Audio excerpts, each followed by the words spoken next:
Thank you. Welcome back, Mr. Kambai. Mr. Kambai, ñu la dalalat.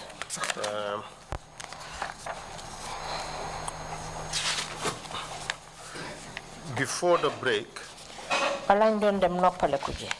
we were talking about what happened to you when you were taken to the NIA and taken before the panel. Yang ñu doon wax jamono jiñ ne yóbbu NIA yóbbu la nag ci kanami ay tànneef ay kilifa yoo xam ne ñoo fa nekkoon. But before we get into what happened at the panel, can we confirm your date and place of birth? 21st March 1970. 21st March 1970. Where were you born? Bakau Sanchaba. Bakau Sanchaba. Thank you very much. So now, tell us. Council, before you get to that, a question that I was going to raise, we will just go ahead and do that. Sorry to interrupt you, but I want to seek just a clarification of a minor point, but for me it's crucial.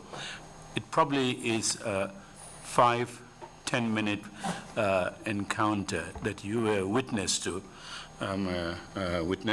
You had mentioned that when the American soldiers came to State House, one of them, the first one, I think you talked about two. The first one had been talking to President Jawara, and if you heard the exchange between them, you indicated that the president had said that these were his soldiers, these were men in the armed forces of the Gambia, and he would see them. But at some point, you've said, the American soldier wanted him to go. I'm not sure if you were indicating that he didn't want to go, and I think the translation was he took him by the hand. If it was grabbing him or whatever, he did not, and then took him down to the car.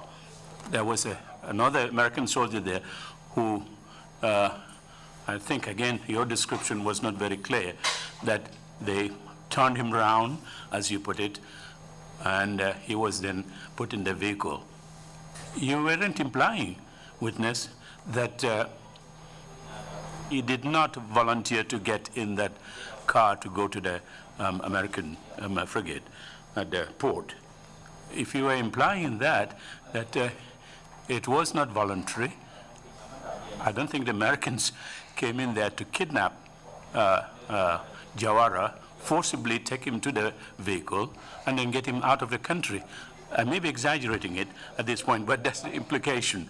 Can you just clarify this point at that moment, what exactly happened during that 5-10 minute period that you were witness to between Jawara and the two American soldiers? Sorry, interpreter. Let me try to summarize that.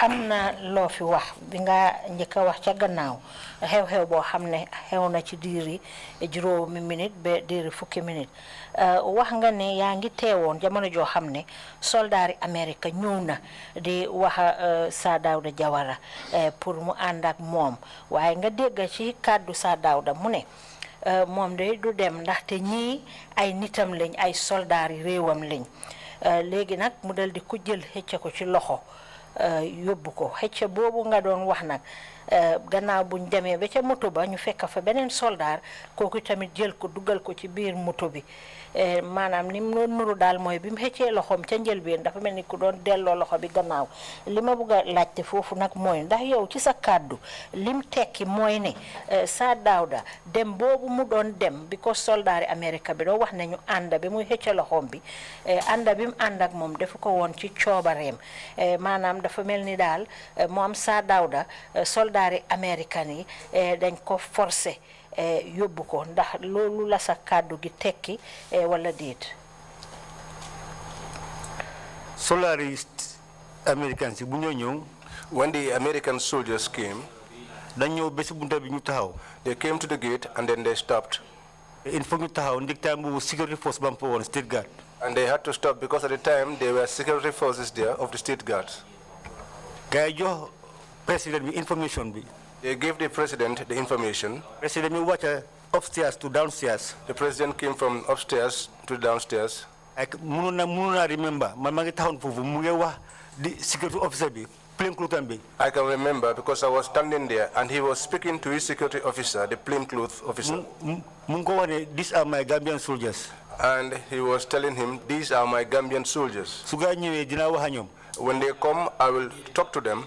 Any agreement mën naa ko solve, I'm the president. And any agreement, I am able to solve it because I'm the president. Waaye time boobu gaa yi ko jox clearance ne ko am na American soldat yu ñëw. But at that time, they were giving him the clearance that there were some American soldiers that have arrived. Gaa yi ñu si bunta bi. And that they were at the gate. Then mu give go ahead pour ñooñu ñëw. And then he gave the go-ahead for them to come in. Bu ñooñu ñëwee. When they came in, ñooñu ñu noo wax ak moom. they were speaking to him. Moom tam mu ngi tontu. And he was responding. Si la ko jox loxo. That is when he stretched out his hand. Si la ko xëcca nii. And pulled him. Mu toog si moto bi. And he sat in the vehicle. Moto bi U-turn. And the vehicle made a U-turn. Moto bi dem. And went away. Wow. Loolu xew na foofu. That happened there. Well, natural question is, was he forced into the vehicle or was he just pulled into the vehicle, assisted to get in? Laajte bi mooy moom Sir Dawda soldaari America boobu daf ko forcé mu dugga ci biir moto bi wala daf ko doon jàppale pour mu mun a dugga ci biir moto bi. Non daf ko doon assist. No, he was assisting him. Pour mu dugga libin si moto bi. To board the vehicle. Waaye su doon ne by force la woon. But if it was done forcefully. By time waxuñu woon pour ñu disarm. At that time, they are not to ask us to disarm. American soldiers mënuñu dugg waxtu boobu biir State House. I do not think that the American soldiers would have come into the State House at that time. ñetti soldat rek.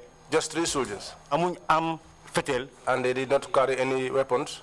Fooguma ne gars yi dinañ mën a kidnap président bi ci such a way. I don't think they would have been able to kidnap the president in such a way. ñoom tam am nañ mission bu leen won ne.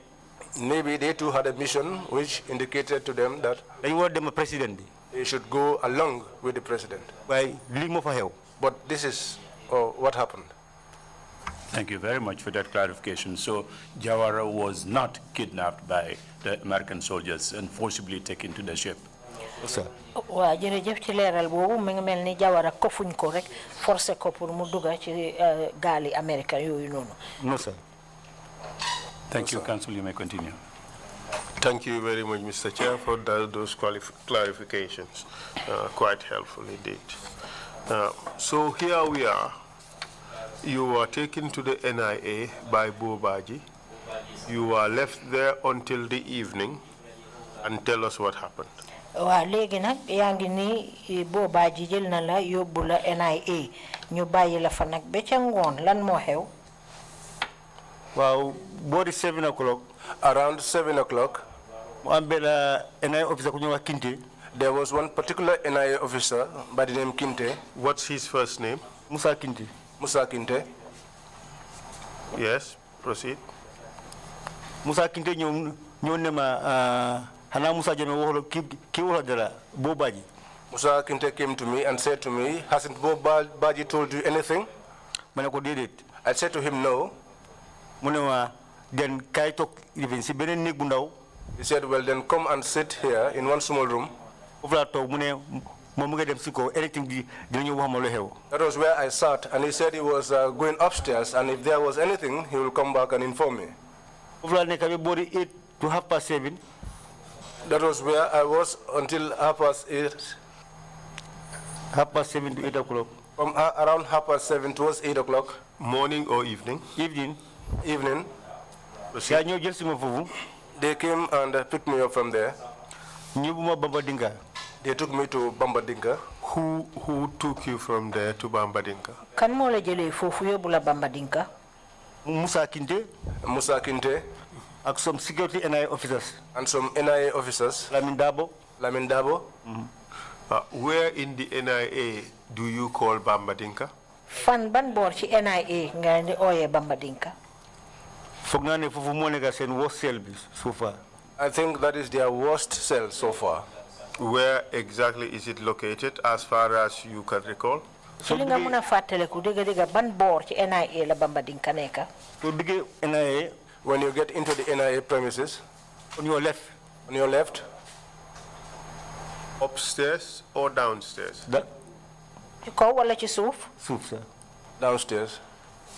The witness has just identified the same exact location we were told was Bambadinka. Proceed. Egalil. That was where I was until 2 a.m. They came and collected me. Who?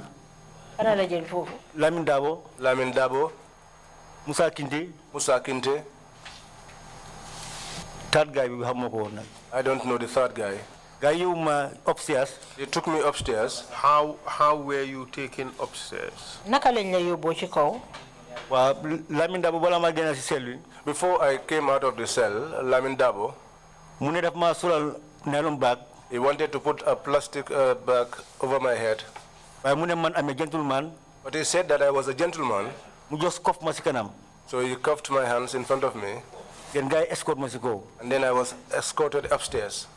When I got to the top, a panel like this new talk.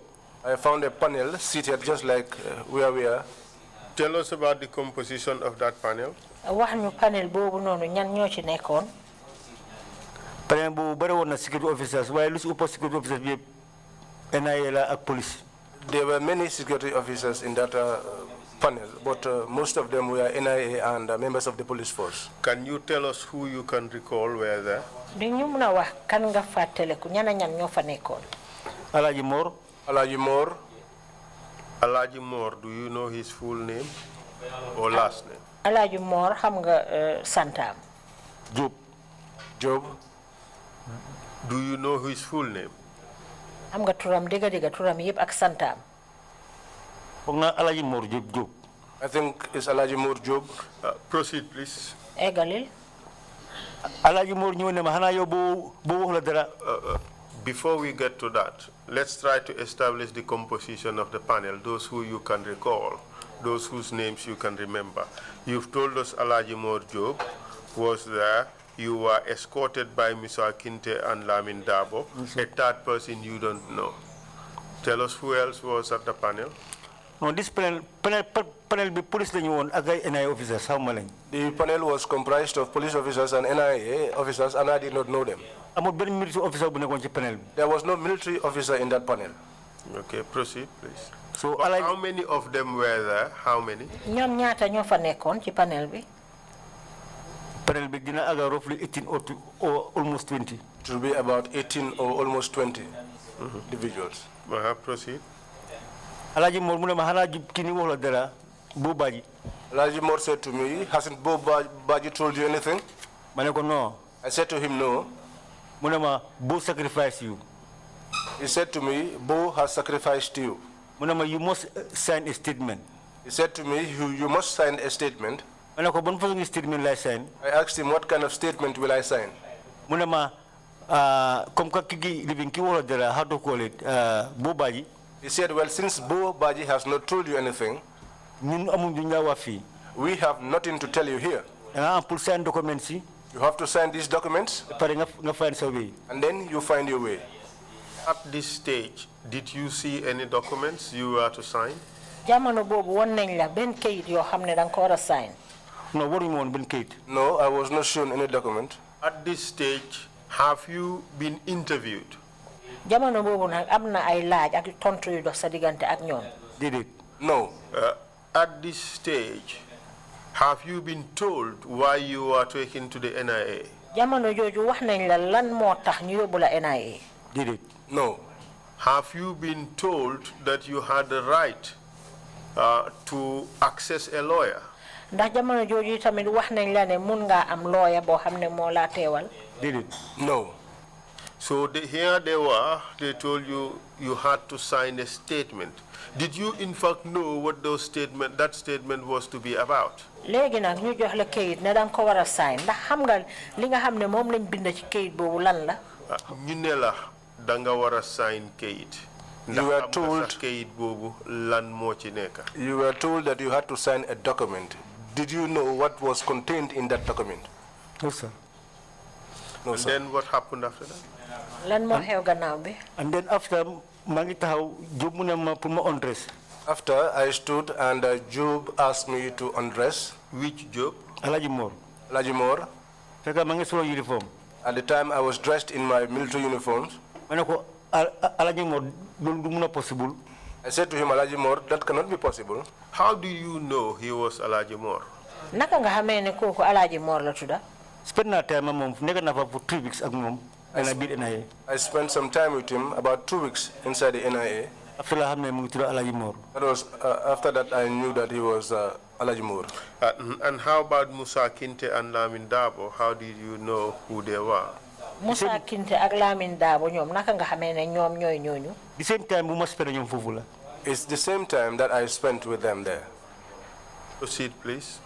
Legi Alaji Mor ak Lamin Dabo. Alaji Mor and Lamin Dabo. They were trying to kick my legs off the ground. But I stood firm. But what I can't remember, someone called me from behind. And I was trying to look behind. Something hit me. So Lulu living caused my mirror. And that gave me some dizziness. Till I collapsed. That was when I collapsed. Where were you hit? They hit me just above my eye. Could you lift your beret so we can see if there is a scar?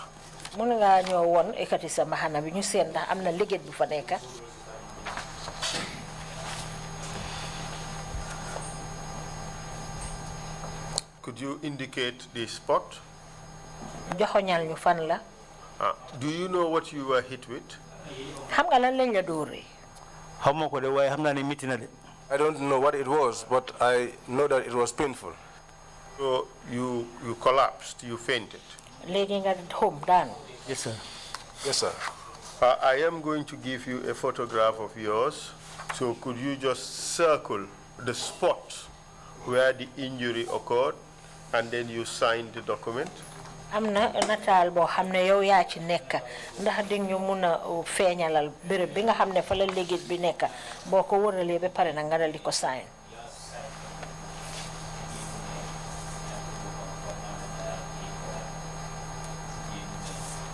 Could you sign the document?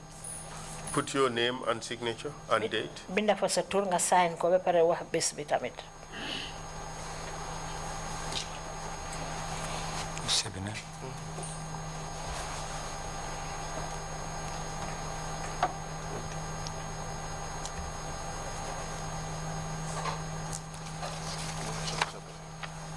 So as a result of this blow, you fainted.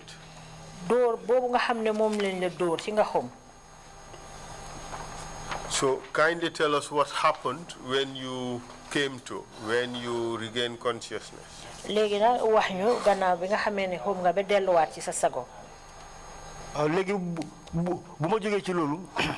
After that, the handcuff which was in front of me, now my hands were cuffed behind my back.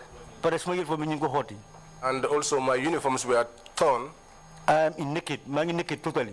And I was totally naked. You mean completely naked? No briefs, no underwear, nothing? Completely. Completely. And you were before this panel of 20 men? Yeah.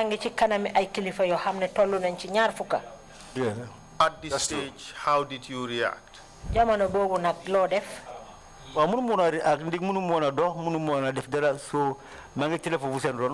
I couldn't react because I couldn't walk, I couldn't do anything, so I just lay there.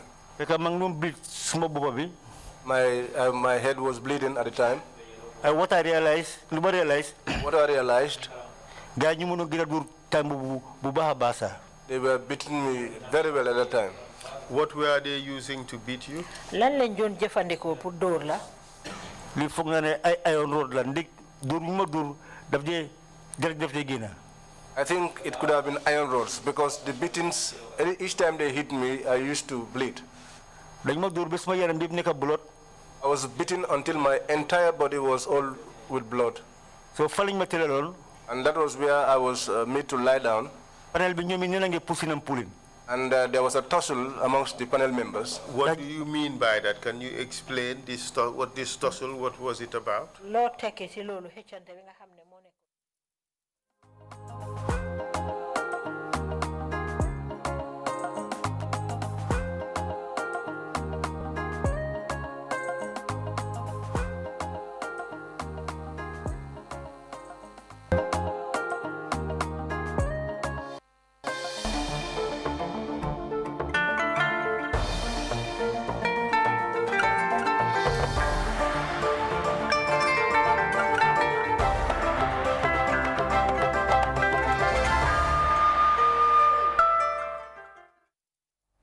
Broadcasting live for viewers in the Gambia and around the world.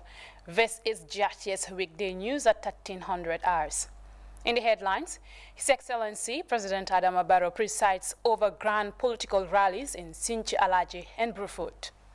The Vice President, Dr. Aissatou Toure, virtually takes part in the 14th Ordinary Session of the Assembly of African Heads of State and Governments. Battling in flames by community members, a devastating fire outbreak ravages the house of one Dabo Kunda family in Kanifing Estate. In the internationals, Senegal eulogized one of its most prominent modern-day football stars, Papa Bouba Diop, who passed on last week. Elsewhere, Donald Trump spreads further unsubstantiated claims of voter fraud. Well, viewers, these and much more coming ahead in the news with me, Aminata Isanyang.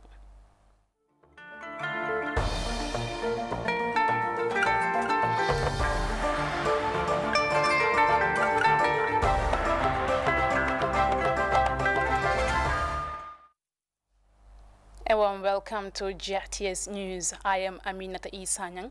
We begin this edition of the news with the presidency because the President, H.E. Adama Barrow, has addressed a grand political rally organized by the communities of Sinchu Alaji, Old Yundum and satellite settlements in Sinchu. The Gambian leader has also addressed another mass rally in the Kombonof settlement of Brufut ahead of his nationwide dialogue with the People's Tour. Samuel Bah has more.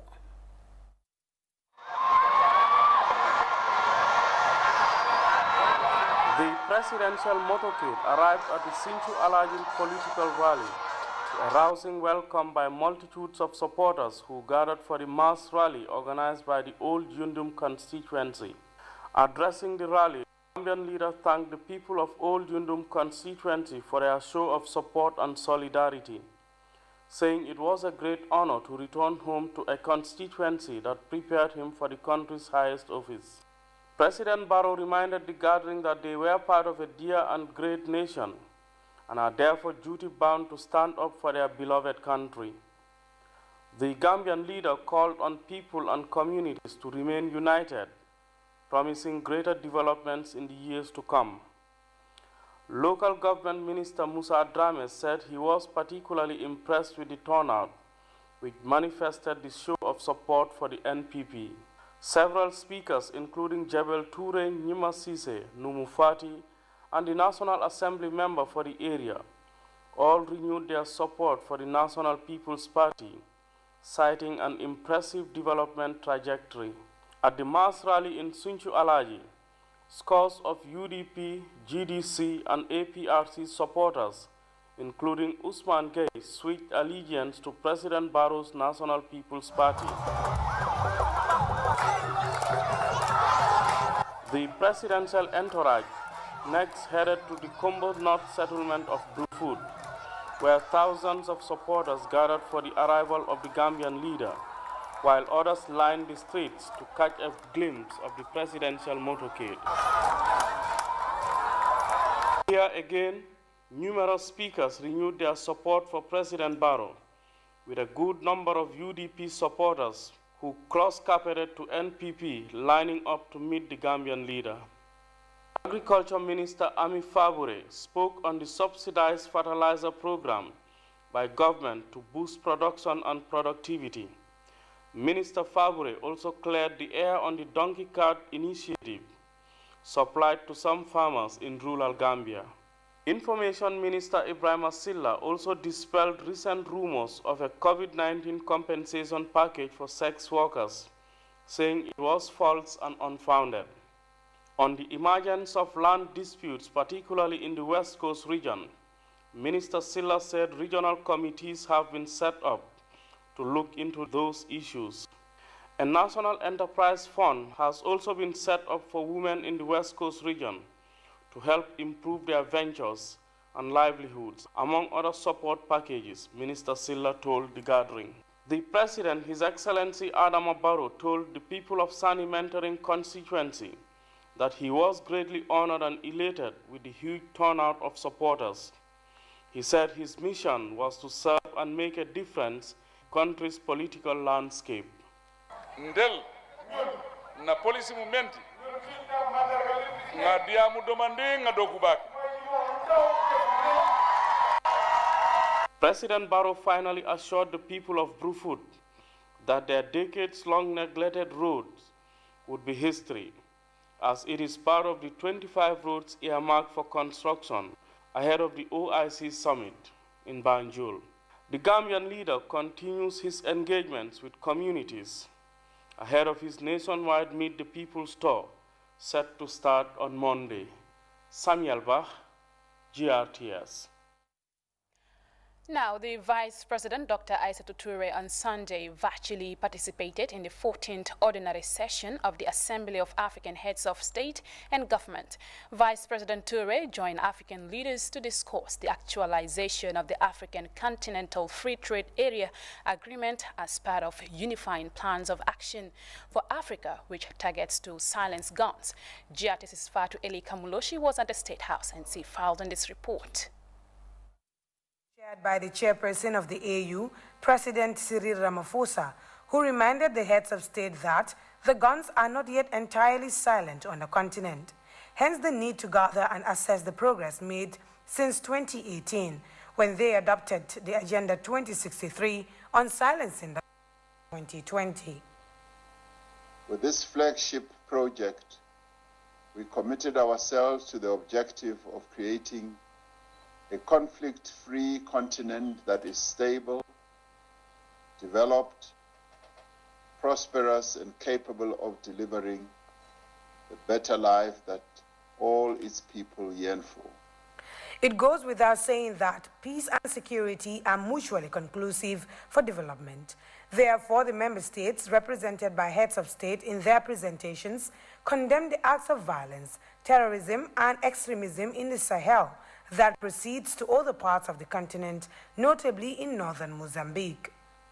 Representing the President Adama Barrow at the high-level virtual meeting was Her Excellency Dr. Aissatou Toure, Vice President of the Republic of the Gambia. Your Excellency, it is important to note that conflicts and problems start with neighboring countries. Hence the need, as best practice, for neighboring countries that share the same borders to come together and deal with the issues that trigger them. The Vice President also reminded the virtual gathering of the progress made towards peace, security, and development in the country. Since 2018, the CAF has been supporting the security sector reform process through the projects funded by EU, through the ICSP instruments, and France focusing on police reforms. Over the years, we have been working on collecting guns and small weapons, working with WANET.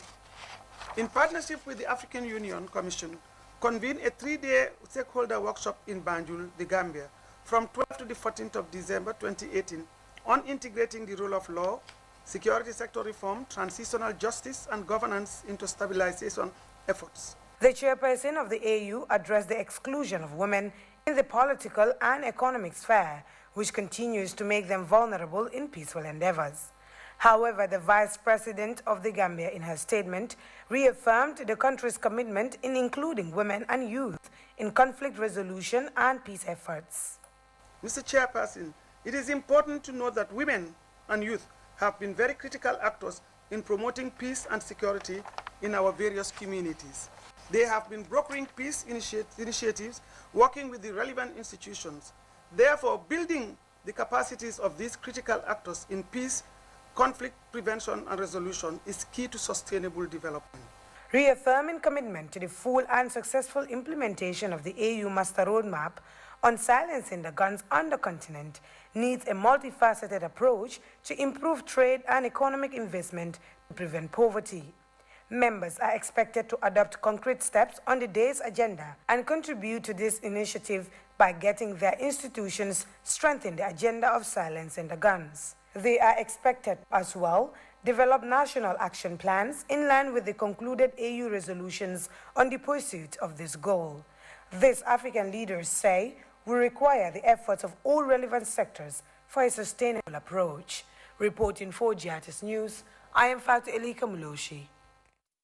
And now to a devastating fire incident which ravages the house and all the valuables, including household items of one Dabo Kunda family in Kanifing Estate. As Kadejatu Juara reports, the fire, which spiraled out of control, became a destructive inferno started on Sunday around 7 a.m., was caused by the spark of an electric socket. Occurred on Sunday at 7 a.m. has burnt down the entire structure and other valuables of one Dabo Kunda family in Kanifing Estate. The tragic incident caused by spark of an electric socket has so far left a widow and her children homeless. Speaking to GRTS, the widow and owner of the burnt compound, Maria Tumane, said the fire outbreak has completely burnt down her clothes, household items and food, while appealing for support.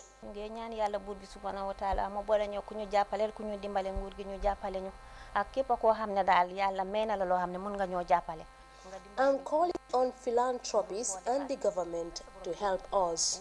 Everything is burnt down. I am extremely sad to see this tragedy. Lamin Dabo, a son to Maria Tumane, explained how he reached out to the officials of fire and rescue services. Yeah, well, the outbreak started around 7 o'clock a.m. I just heard them screaming. They knocked on my door. So when I woke up, they told me that the living room has caught fire. So that's the time I rushed. When I rushed to the living room, I saw that the fire has already caught the ceiling. It was burning. So that's the time I rushed to my vehicle. Then I started going to this fire station, fire service. Yeah, the socket was burning and it caught the ceiling. And then the wiring, when it caught the ceiling, it was rapid.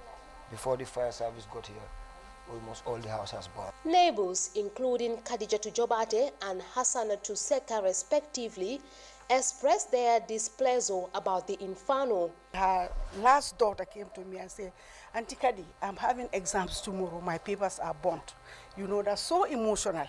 I started crying again. The other boy, second to last, who is a teacher, came and said, Auntie Kadi, where are my certificates? I said, how can we get a certificate? Certificates is only given once. Disaster is too huge, yes. So we are just appealing to the good people so that they can come and give a helping hand for her because she is a widow. Hassanatu Seka called on government through National Disaster Management Agency to urgently reach out to the victims. Reporting for GRTS News, I am Khadijatu Juara. Unfortunate incident there. Now, the current 16 political parties in the Gambia have formed an inter-party committee to revise and dialogue on Elections Bill 2020. The move is to ensure a level playing field for all the political parties in the Gambia. The IPC concluded its 3-week of deliberations and have presented recommendations and amendments of the Election Bill 2020, which will be forwarded to the National Assembly. By Ibrahim Chamb was there and he filed in this report. Chaired by Honorable Musa Amunyasi and Halifa Saleh. The Inter-Party Committee is the latest independent body of 16 political parties who have come together to pave the way for electoral reforms. The Inter-Party Committee's 3-week forum revised and amended the Elections Bill 2020 of the IEC with the sole purpose of conducting free and fair elections. Co-chair Halifa Saleh gave an overview of the key points that have been amended, to which 5 subgroups consisting of different political parties were tasked with doing a presentation on key subjects such as voting, election campaign, offenses and penalties, terms of the president, among others. Now, if you're talking about administrative areas and you talk about audited accounts, what are your plans as political parties? Would it not be fair to say that on the basis of equality, the state would at least provide some form of subsidy, subvention, to the political parties by at least maintaining, on the basis of equality, all the regional bureaus with at least one administrative secretary in each of the political bureaux, so that they run the bureaus? Amaduka of GDC presented on behalf of Group 3, touching on issues of presidential candidates' deposits to be reduced to $50,000, National Assembly members to $5,000, mayor and chairpersons to $2,500, and councillors to $1,250, and further delving into Section 109, subsection 5A, on the declaration of assets and sources of funding. So this is the main reason why we said all political parties should and must submit or disclose their party assets and income, but the sources of funding need to be withheld so that people, individuals that support political parties are also not disadvantaged in their daily lives. Fatou Kijera of GMC presented on behalf of Group 2, addressing Section 11, the delineation of electoral boundaries. Section 11.2, Section 11.2b, delineation shall be done by a commission through an act of parliament to further equip the IEC in due function of their mandate. And then we made a recommendation that a boundary commission shall be institutionalized. Sama Balde of GDC, who spoke on their recommendations for elections to be held through marble voting, polling stations to be converted to counting centers immediately after closing of voting. We recommended for the presiding officer to make adequate arrangements for spot counting immediately at close of pollings. Here we are talking of transporting ballot boxes to counting centers and so on. So, and they said the returning officer should make this arrangement. This is the work of the presiding officer and not the registering officer, the returning officer rather, because the presiding officer is in charge of the polling station and he's in charge of the voting system there. So it is his duty now to make sure that arrangements are made immediately after the closure of polling. Addressing the gathering after the 3-week deliberations, co-chair Musa Amunyasi made mention that this is just the first stage of the electoral reforms and that the revised Election Bill 2020 will be forwarded to plenary at the National Assembly for adoption and scrutiny. Reporting for GRTS News, I'm by Ibrahim Cham. The new Regional Youth Committee in the Lower River region was recently inaugurated in Mansakonko. Alajimbai tells us more. Of a ceremony by the outgoing LRR Regional Youth Committee to the incoming one held in Mansakonko marked the end of their 4-year tenure and the official beginning of the new one. In his speech, the chairman of Mansakonko Area Council, Landing B. Sane, advised the outgoing committee to share their experience with their successors for the smooth running of the office. The outgoing is supposed to work with the incoming to make sure that they follow the good steps, and so that you help them to avoid those of the bottlenecks that the challenges that you underwent and you had bad experiences, so that along the way, probably some of the bad experiences you faced might not be anything that will be a block for them in their process. The chairperson of the National Youth Council, Usman Fati, called for close collaboration and understanding amongst committee members for effective service delivery. Work, hand in hand, closely with your team for the interest of this region and the Gambia at large. Always, contact your people, because we usually have meeting over there at the national level.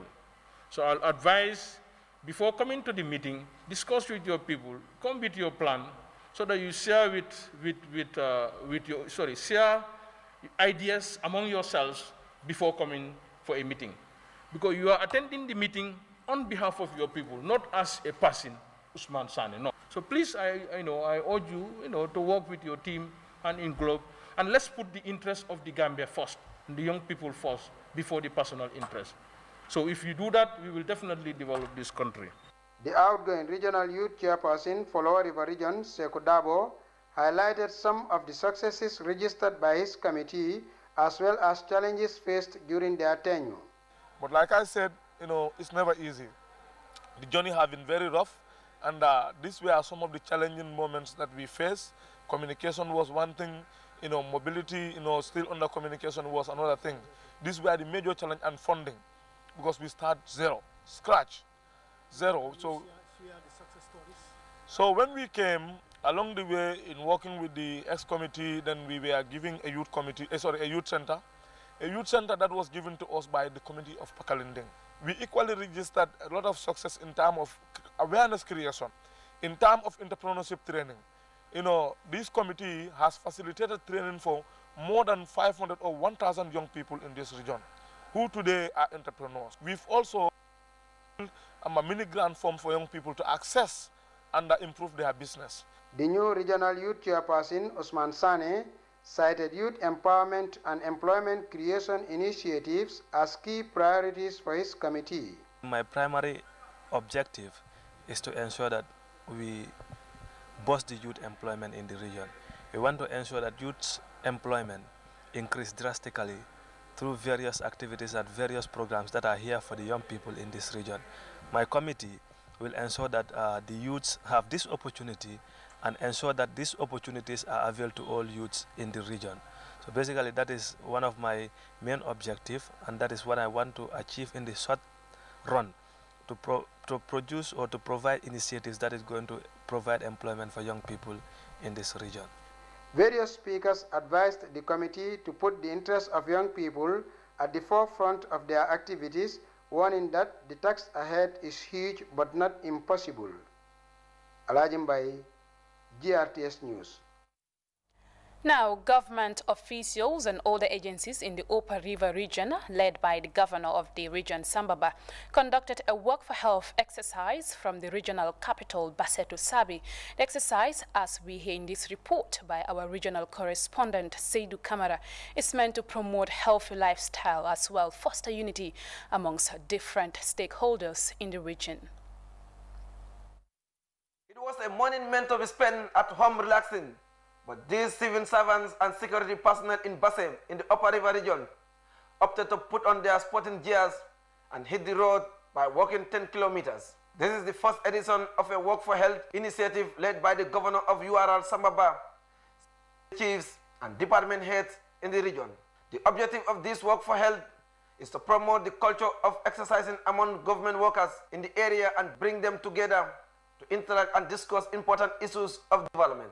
The participants walked from Basse to Sabi and back again, covering a distance of about 10 kilometers. The procession was led by personnel of the 3rd Infantry Battalion from Basse Military Camp, which was fun-filled throughout.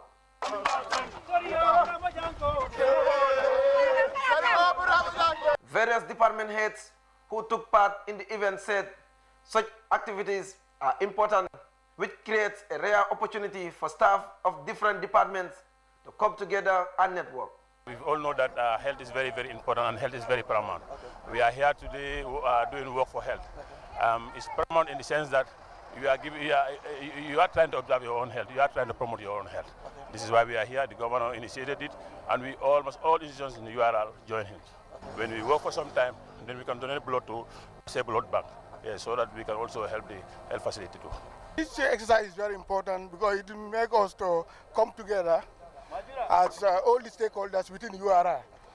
First and foremost, I would like to thank the governor and the entire team of URR making this thing possible, because we cannot achieve anything when we do not unite, and unity is strength. And we are interacting together. Some of the people, we know them today because of this exercise. So we will thank the government of the Gambia and all the relevant stakeholders giving us the opportunity to unite and then work together in order for us to achieve all our endeavors and make Gambia proud. The senior administrator at the Regional Health Directorate, Majula Kuyate, stressed the health benefits of exercising and they commended organizers. Exercise, one thing, will help to reduce excess fats that people build in their body. And it's also a preventive activity for most non-communicable diseases, which are non-curable. Because if you have those ones, you have to live with it for the rest of your life. So it's also very important in the prevention of non-communicable disease. Significance, number one, I think, is the unity that we are demonstrating to the rest of the country. Right now, you cannot know who is the soldier, who is the police officer, who is, we are all together. This is the URR. Yes, nothing can break our unity. Yes, we are always together. We do everything together. And I think it is important for all the other regions to emulate what we are doing today. We are motivated by him. This is why it is good to have a youthful leader who has the interest of the people and the unit that is working towards uniting everybody. So in this region, so that's why we are all here, and we are very much happy to be here. Governor Sambaba, who is the brain behind the initiative, shared his impression on the successful conduct of the first edition. Something that is important that we also have to bring it on board in order to sometimes remove our stresses that we normally receive in our offices. Because sometimes you are in your office from 7 o'clock up to 8 o'clock in the evening. After going home, you don't even have regular exercise. And as a result, it created a lot of even ailments in the civil. If you look at some of the ailments that are, that the civil service or civil servants have, is as a result of lack of exercise. So therefore, having this once in a while was something that definitely I thought of wise, and I shared the idea with the service chief and the TAC, and everybody accepted it. And today, on a Saturday, we just decided to walk from Basse to what we call Sabi. Governor Ba commended all those who participated in the exercise, which is intended to nurture good working relationship among the various departments, as well as help the workforce to stay fit and healthy. Now that the first edition was well conducted, the organizers are calling on all stakeholders to take part in the subsequent events, as they intend to make it a continuous thing. This is the Work for Health, led by the governor of the region, Samaba. It's a well successful Work for Health from Basse to Sabi. All this exercise is geared toward bringing unity among the people. Seydou Camara, reporting for Grts News File from Basse, Upper River region. Well, I'll say to camera there. Now, senior officials of Gambia Red Cross Society visited members of community surveillance team during their recent monitoring of project sites in rural Gambia. Usman Mane has more. In the multi-partnership initiative supported by the UNFPA, the Gambia Red Cross Society has a role in the community contact tracing and surveillance. Meeting with volunteers in URR, Program Officer of the Gambia Red Cross Society, Abdullah Fay, explained the services of volunteers in the project. If the Red Cross pick the signals are when they detect any diseases on the ground, their responsibility is to report this to the supervisor on the field, and the supervisors are the community health nurses. Okay, and it is the responsibility of the community health nurse to go to that particular compound or community to find out what is the problem of that particular person, what type of sickness is the person having, what the signs and symptoms, what is it manifesting, is it COVID-19, is it yellow fever, is it whatever. So, and then they take the necessary action. Mohamed Kagbo is among the 40 volunteers who visited the 4 districts in URR South. 82 signals were reported to their district supervisors, such as animal death, acute paralysis, children under 15 years, diarrhea, rashes, just to name few. 16,824 people were reached by community-based surveillance volunteers. Out of the 16,824, 7,640 are male and 9,184 are female. Kagbo further expressed their challenges. Well, late payment of volunteers' allowance is one of the things we are facing. CBS mobile are not correct. Most of the mobile phones are not good. Sometimes people complain of the battery. Some complain that when they charge their phones, it goes for 30 minutes and then it is off. Some of us are using taxi, motorbike, to pay to go for our community-based surveillance work. Understand? While we are having our bicycles, but because of the problems the bicycles are having, it need to undergo maintenance. And another thing also is our district supervisors are not responding to our call, most of them. Branch Officer Dauda Sankare highlighted some of the financial difficulties of communities in immunizing their livestock. There was rampant animal death within the region, especially in 2 months end.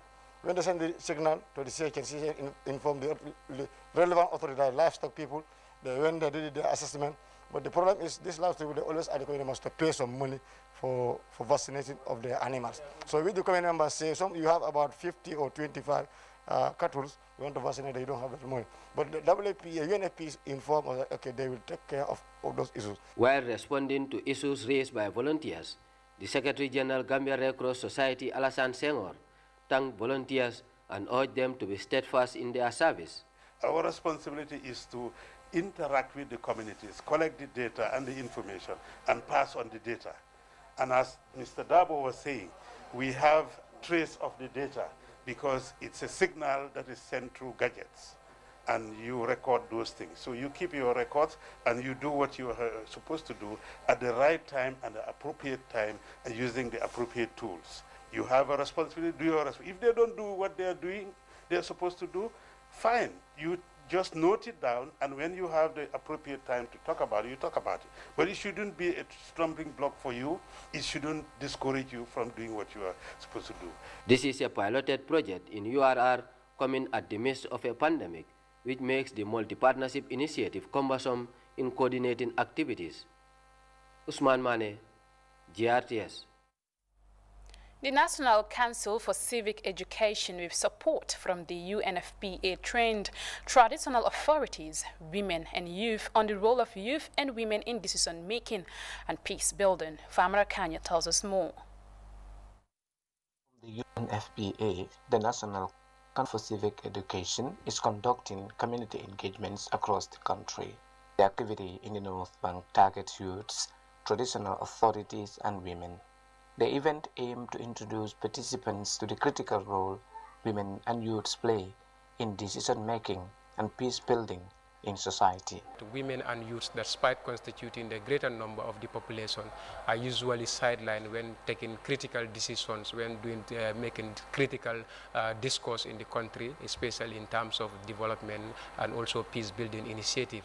And this is what necessitated the NCCE, together with partners like UNFPA and in collaboration with Youth Council, to roll out this engagement where we can bring different stakeholders, especially the grassroots authorities, the local authorities, to be able to have a direct dialogue conversation with youths and women.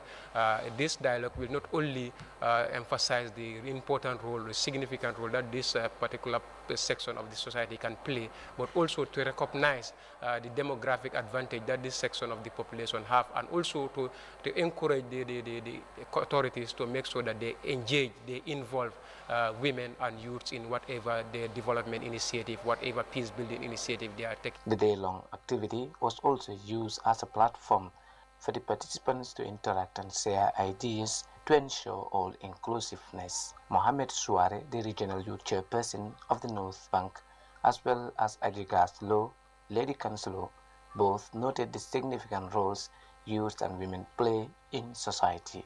They both added that their presence is key in any decision-making process, while thanking the NCCE for the initiative. The activity is among series of community interventions and engagements the NCCE is undertaking in the country, working with partners to ensure that citizens are well informed on their rights, duties and responsibilities. Women are usually the victims when it comes to conflicts, but again, the forefront, people who are always in the forefront in terms of fighting, in terms of during conflicts, are youths.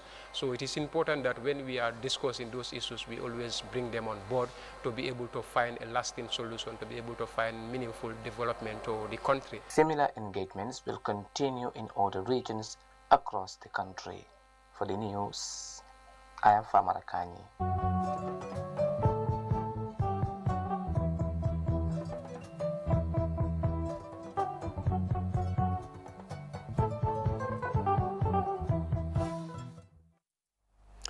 Welcome back. In the internationals, Senegal has been eulogizing one of its most prominent modern-day football stars who passed last week. Papa Bouba Diop, a hero and top scorer for the country at the 2002 World Cup, has been awarded the country's highest honor by President Macky Sall before he was laid to rest in Dakar. CGTN's Mohamed Abubakar reports. Of Senegalese gathered at the Blaise Diagne International Airport of Dakar to receive the body of former Senegalese player Papa Bouba Diop. Family and supporters all paid homage to the man who scored Senegal's first World Cup goal at the 2002 FIFA World Cup. A model of a son, valiant and worthy of a lion, he was also a model citizen in the image of an ambassador committed to duty alongside all the lions of the 2002 generation. Since the announcement of his death, the whole country and the sporting world as a whole has been in shock. We are torn between sadness and gratitude. Yes, sadness, because it was a shock when we received the news of the lion's death. A real sadness that we shared with all the Senegalese people and all sportsmen and women. We have a feeling of gratitude towards a lion who gave everything to the nation. President Macky Sall, who was there to preside over the homage ceremony, announced that the museum in construction at the Stadium of Senegal for the 2026 Youth Olympic Games will be named after Diop to honor his contribution to the country. Since the announcement of Papa Bouba's demise, the whole Senegalese nation has been surprised, bruised and shocked, and to honor your memory, I have decided to raise you to the dignity of Grand Officer in the National Order of the Lion, and also to offer your name to the Football Museum that will be erected very soon. Senegal Football Federation President Augustin Senghor, who submitted his candidacy for the CAF presidential elections in March, also paid his tributes. The feeling I have right now is a feeling of sadness, because when you lose someone of that dimension, you can only be sad. But after the ceremony, I felt a little comforted because Senegal as a whole paid a tribute to Papa Bouba Diop here in Dakar as soon as his remains arrived. Diop was buried on Saturday at his hometown in Rufisque, just outside Dakar City. Mohamed Abubakar, CGTN. In his fourth major public appearance after losing the U.S. presidential election, Donald Trump has spread for the unsubstantiated claims of voter fraud, speaking at a rally in Georgia, where a crucial Senate race is underway. Outgoing President Trump insisted he had won a second term, but increasing numbers of his own Republican Party are tiring of his rhetoric. Trump's Democratic rival Joe Biden has been declared the winner by enough states to ensure victory, and more than 30 of Trump's legal challenges have failed in the courts. But the president sees an alternative reality. We have details in this DWTV News. Donald Trump returned to the rally stage, showing defiance in the face of defeat. He repeated his unfounded and discredited claims of victory at last month's presidential vote. President in his thing, but they say we lost. The only way is they stuffed the ballot boxes. President Trump won. Trump's Democratic rival Joe Biden has been declared the winner by enough states to ensure victory, and more than 30 of Trump's legal challenges have failed in the courts. But the president sees an alternative reality. If I lost, I'd be a very gracious loser. If I lost, I would say I lost, and I'd go to Florida, and I'd take it easy, and I'd go around, and I'd say I did a good job. But you can't ever accept when they steal and rig and rob. The rally in Georgia was for Republicans contesting the state's runoff Senate election in January. But some in Trump's own party are growing weary of his rhetoric. Georgia's Republican governor has refused to take steps to override the state's pro-Biden poll results. Georgia's runoff election is especially critical. The outcome will determine which party waves power in the Senate. The show must go on. Donald Trump returned to the rally stage, showing defiance in the face of defeat. He repeated his unfounded and discredited claims of victory at last month's presidential vote. president in history. But they say we lost. The only way is they stuffed the ballot. Well, a quick look at our top stories before we take leave of you. His Excellency President Adama Barrow presided over grand political rallies in Sinchi Alaji and Burfoot. The Vice President, Dr. Aissatou Toure, virtually took part in the 14th ordinary session of the Assembly of African Heads of State and Governments. Battling flames by community members, a devastating fire outbreak ravaged the house of one Dabo Kunda family in Kanifing Estate. In the internationals, Senegal has eulogized one of its most prominent modern-day football stars, Papa Bouba Diop, who passed last week. Elsewhere, Donald Trump has spread further unsubstantiated claims of voter fraud. Well, viewers, that was all in this edition of the Grts Weekday News. Thanks for the pleasure of your company. Stay with Grts and enjoy the rest of our programs.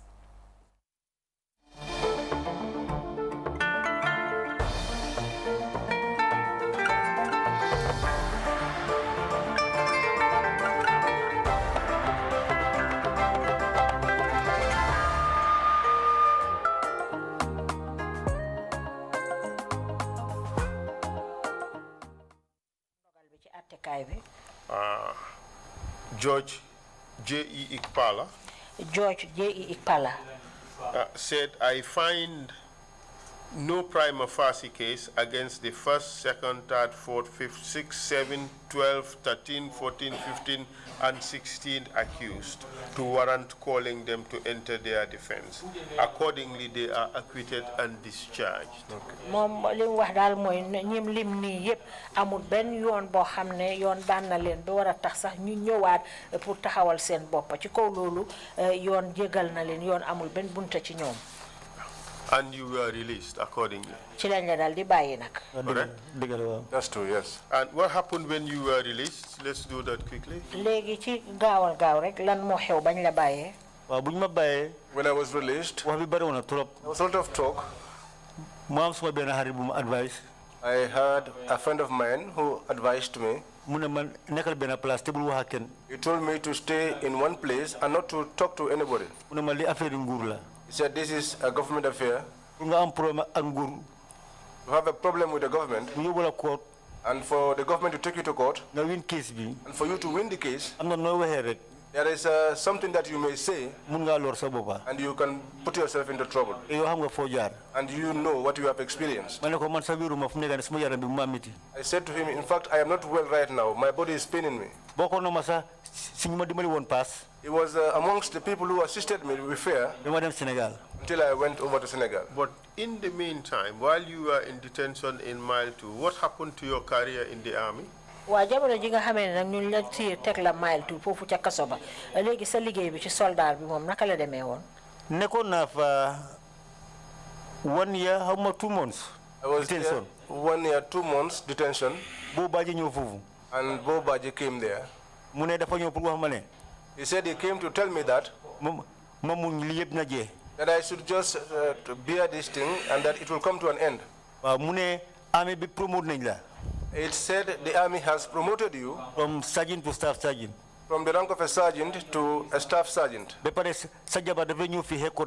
And also your wife used to come here at headquarters. She used to disturb us a lot. About about the kids not seeing you.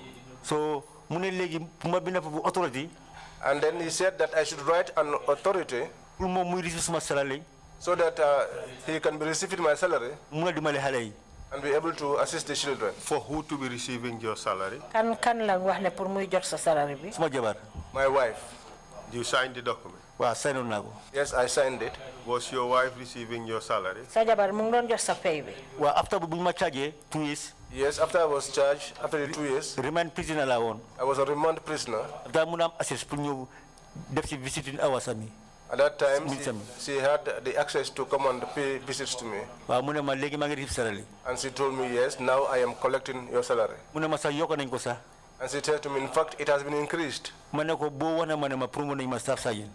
I told her that, in fact, Bo told me that I was promoted to the rank of a staff sergeant. Did you find it normal or regular that a person detained in prison on the accusation of terrorism would still be promoted in the service? ndax yow ci sa gis gisee nga ko mbir moo xam ne lu jaadu la pour nit koo xam ne ñu ngi la téye teg la benn place tuumaal la ne danga doon def mbiri terrorisme ba pare ci biir diir boobu tamit ñu ñëw yokka ci sa maxaama ndax loolu lu jaadu la. lu jaaduwut. That was not normal. Okay. So after your acquittal and discharge, now you felt that you needed to go away to seek medical treatment and be away from everybody, not to say anything. You went to Senegal. How long did you remain in Senegal? Léegi gannaaw buñ la bàyyee ne nag yoon amatul ci yow benn yoon nga dal di gis na nag da nga war a génn réew mi pour dem faju ji ci nga dem Sénégal Sénégal nag moom ban diir nga fa nekk. am naa fa ñeenti weer. I was there for 4 months. And then what happened after that? Lu xew gannaaw loolu. After la ma sama jabar call. After that, my wife called. mu ne sulaare ñu ko gitin. And said that the soldiers were disturbing her. ñu ne gisuñ Sam. That they have not seen Sam. dañ ma bëgg a gis. And that they wanted to see me. ma ne ko su dee lu rek la. I said to her, well, if that is the only thing. kon maa ngi ñëwaat. Then I'm coming. waaye su ma mbokk yi nekkoon foofu tam. But my relatives who were there. oluwuñ tam pour ma ñëwaat. They did not have any trust in my coming back. Why? Why? Because of system ba fi nekkoon. Because of the system that existed here then. What was the system? lan moo fi doon xew. nguuru Yaya Jammeh. Yaya Jammeh's government. su ñu la tuumalee yenn façon tuumal. When they accuse you or levy certain accusations against you. soo amee sa bakkan sax boobu sant Yàlla. If you are lucky with your life, then you praise God.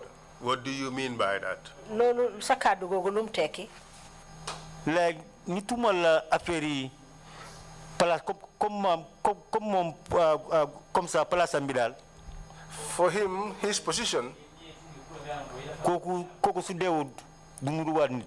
If you are accused of threatening his position, if you are not dead, then he will no longer look like a proper human being. moo tax sama mbokk yooyu bëgguñ woon pour ma ñëwaat. That was why those relatives did not want me to return back. waaye ma xalaat ne tam doomi jàmbur mu ci dëkk bi. But I also thought that, well, I have someone else's daughter here in the country. And these people, when they cannot reach you, they can reach your wife. Are you telling us also that that was the system? That if they don't get you, they would go after your relative or your wife? dañu bëgg a wax ne loolu jamono jooju loolu moo doon xew buñ la jotul dem sa mbokk wala sa jabar. waaw foog naa ne sax exemple yëpp am na fi ci TRC bi. I think all of those examples were manifest here at the TRC. I'm just asking about your knowledge of the system. Wow, digala. Yes, it's true. So you saying that these things used to happen? Yes, as a result of that, you decided to come back. Wow. Yes. Tell us what happened when you came back. When I came up to Hamdallah, I declared myself. I told them that I am Sam Kambai. Army intelligence. They said to me, the army intelligence. They were looking for you. They were looking for you. I'm around. I told them I am around. Escort. They said they were going to escort me. I told them nobody escorted me from Senegal all the way to here. From here, I report direct to headquarters. And from here, I am reporting directly to the headquarters. Before my wife or any member of my family would see me, I will report first to the headquarters. Whatever is to happen, so be it. And that was how I reported myself to the headquarters. Were you charged for desertion? Amna ben tuma bo xamne tek nañ la ko. Pour ne daw nga liggéey soldat. No. Should you have been charged for desertion? Amna tuma buñ la tuma na da nga daw bayyi liggéey bi. Ndax waron nañ la charge? Should you have been charged for desertion? Wow, see on Sudene, you not account properly. Yes, if that was done in a proper way, if I was properly accounted for. Why? Account to but nobody accounted for me. Go case mainly so heavy case like that. But because such a heavy case as this one, and all the hardships that I went through, there was nobody at the headquarters who could address this issue when I was acquitted. What they will tell me is, Sam, how are you? Just bear. It's not a good result. And I knew that was not a good result.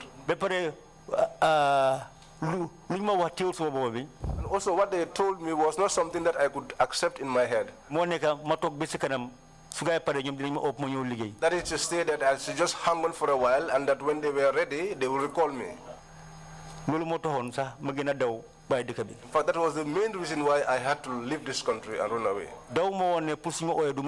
I did not run away so that when I was recalled, I'll fail to come back. But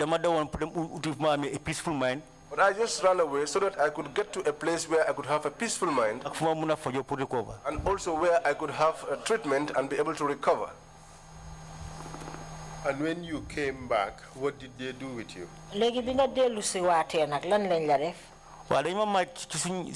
Intelligence office Banjul headquarters. I was marched to the intelligence office at Banjul headquarters. An apology letter to the president, commander-in-chief. They said I should write an apology letter to the president, who was the commander-in-chief. Did you do anything to him? I did nothing to him. Why did you have to apologize? That was what I said to them. What they said to me also, they said he was the commander-in-chief. You have to let him know of your problem. And also you make him look very sympathetic. And plead for his mercy. Yeah, and plead for his mercy. And was that also the system? Well, it happened to me. And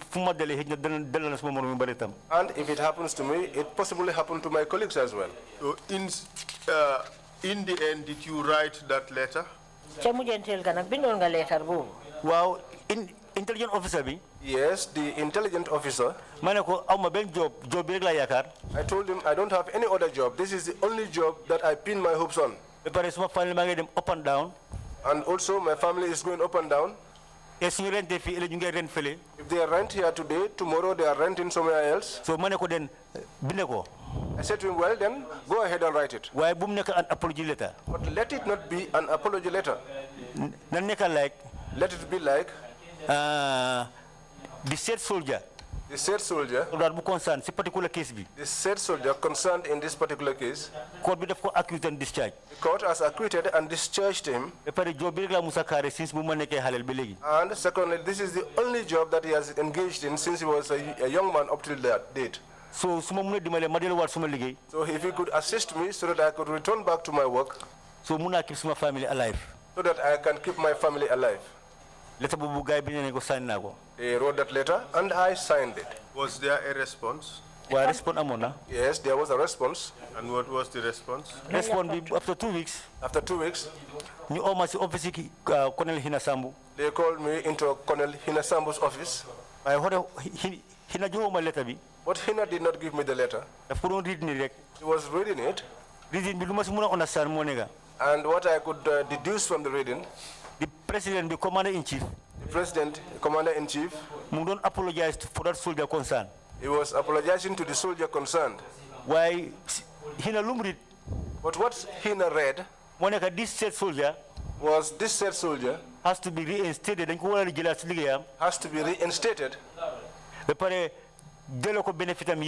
And also pay him all his benefits. But what Hina told me, at that time our director of finance, Emeba, was there. Benefit for Vusiman. They said they had no benefits for me there. Because of smart salary flow. Because my salary was flowing. So then in the next 2 weeks or 3 weeks. He said to me, in the next 2 or 3 weeks, you come back here. And we take care of all the issues on this letter. And then we'll check where to deploy you to. So when I came back again, what Hina told me, and the chief clerk, was that letter was lost. So I'm one Ben godfather. I had no godfather there. Did you need one?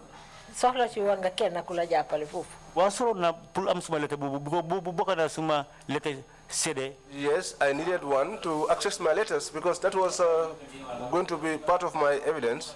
But I was not able to have access to that letter. But were you reinstated in the end? They never dismissed me from work. Well, the president said you should be reinstated. Wow.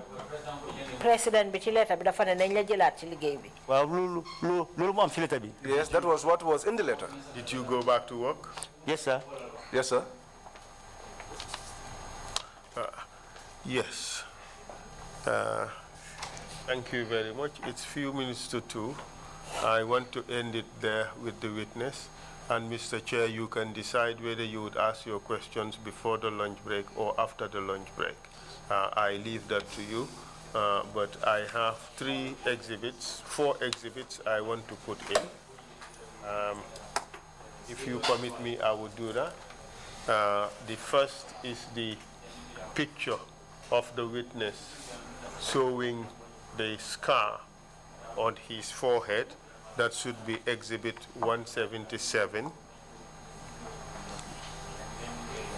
And the protected information sheet should be exhibit 178. And the picture showing the lacerations on the back of the witness should be, excuse me, 177 and then 177A. So there'll be one number for the witness. And then exhibit 177B. 177A is the protected information sheet. 177B is the picture with the lacerations. And the ruling should be 177C. We would endeavor to obtain the full judgment, which would have all the names of the accused persons who were tried in this matter. Mr. Chair, that is something we would do. In the meantime, we crave your indulgence to accept the documents as they are presented. Council, your request is granted.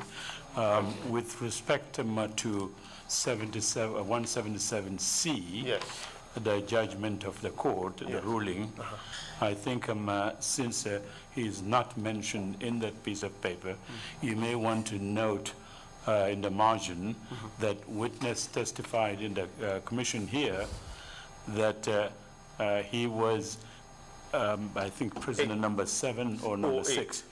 6 or 7, yes. 6 or 7, he said, and that would be part of the record. That would be correct, because since he's not mentioned at all in that judgment, and let him sign that part, and then we can enter it.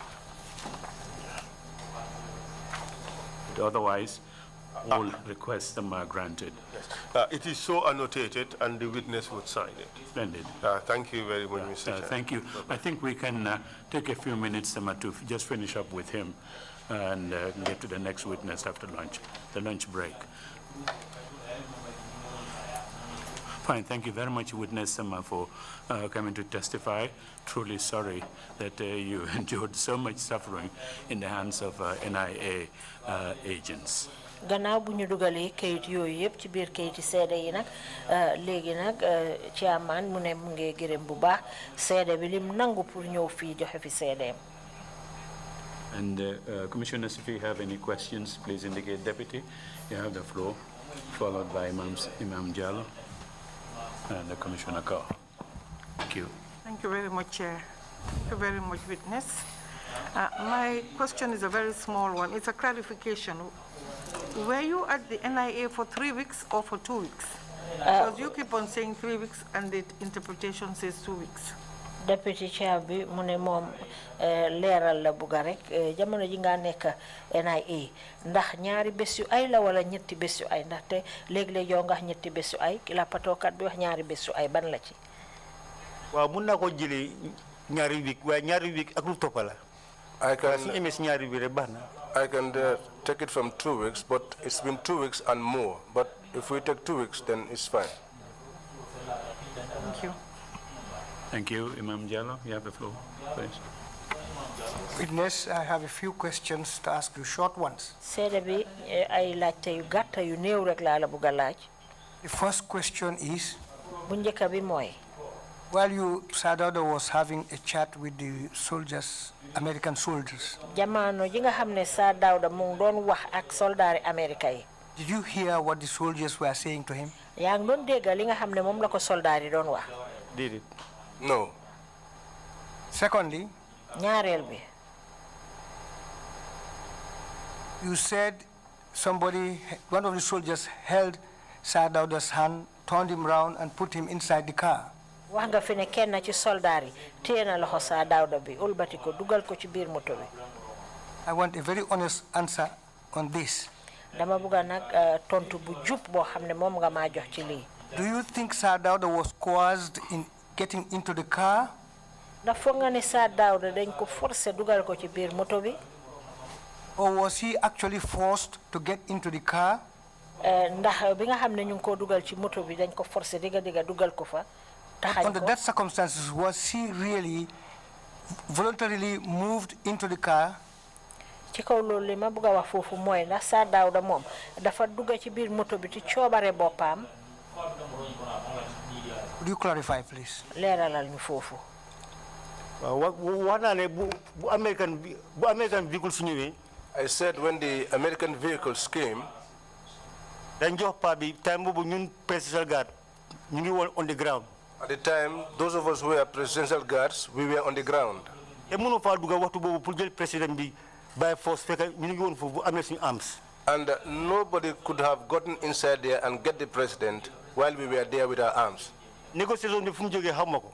Where the negotiations came from, I do not know.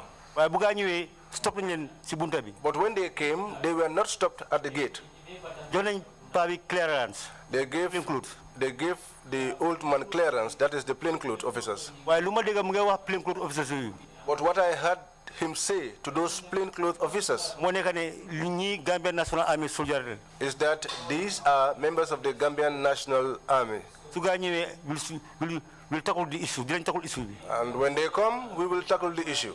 mu ne ñu allow gaa yi ñëw. And then he said, allow them to come. si lañ open bunta bi pour ñu bàyyi gaa yi dugg si. That was when they opened the gate and they allowed them to come in. ñoom lu ñoo wax président bi dégguma ko nag. What they were conversing with the president, I did not hear that. gaa yi mu nuyu président bi. He greeted the president. mu xëccoo ko ni tuuti. He pulled him a little bit and got into the vehicle with him. And the whole security force were new for one. And the whole security force was there. And the officers, senior officers. And the senior officers as well. They bought vehicle. They boarded their vehicles. And they go with the convoy. And they went with the convoy. The last question is, if Sir Dawda did not get out of the State House, Sir Dawda génn out the State House, you think this coup would have succeeded? su génnutoon foofu da nga foog ne ni kon coup d'état bi dina am niñ ko buggee. Ni kon dina ñaaw trop. It was going to be very ugly. Because so déggee ma ne amoon na soldat yu doon jooy. Because if you heard me tell you that there were some soldiers who were weeping, maybe Jawara su fa nekkoon ba waxtu boobu. Maybe if Jawara was there up till that time, maybe man mu toog fii sax di wax ak yow tey du ma toog li mu toog di wax ak yow fii. Maybe even myself seated here talking to you, I wouldn't have been here today to speak to you.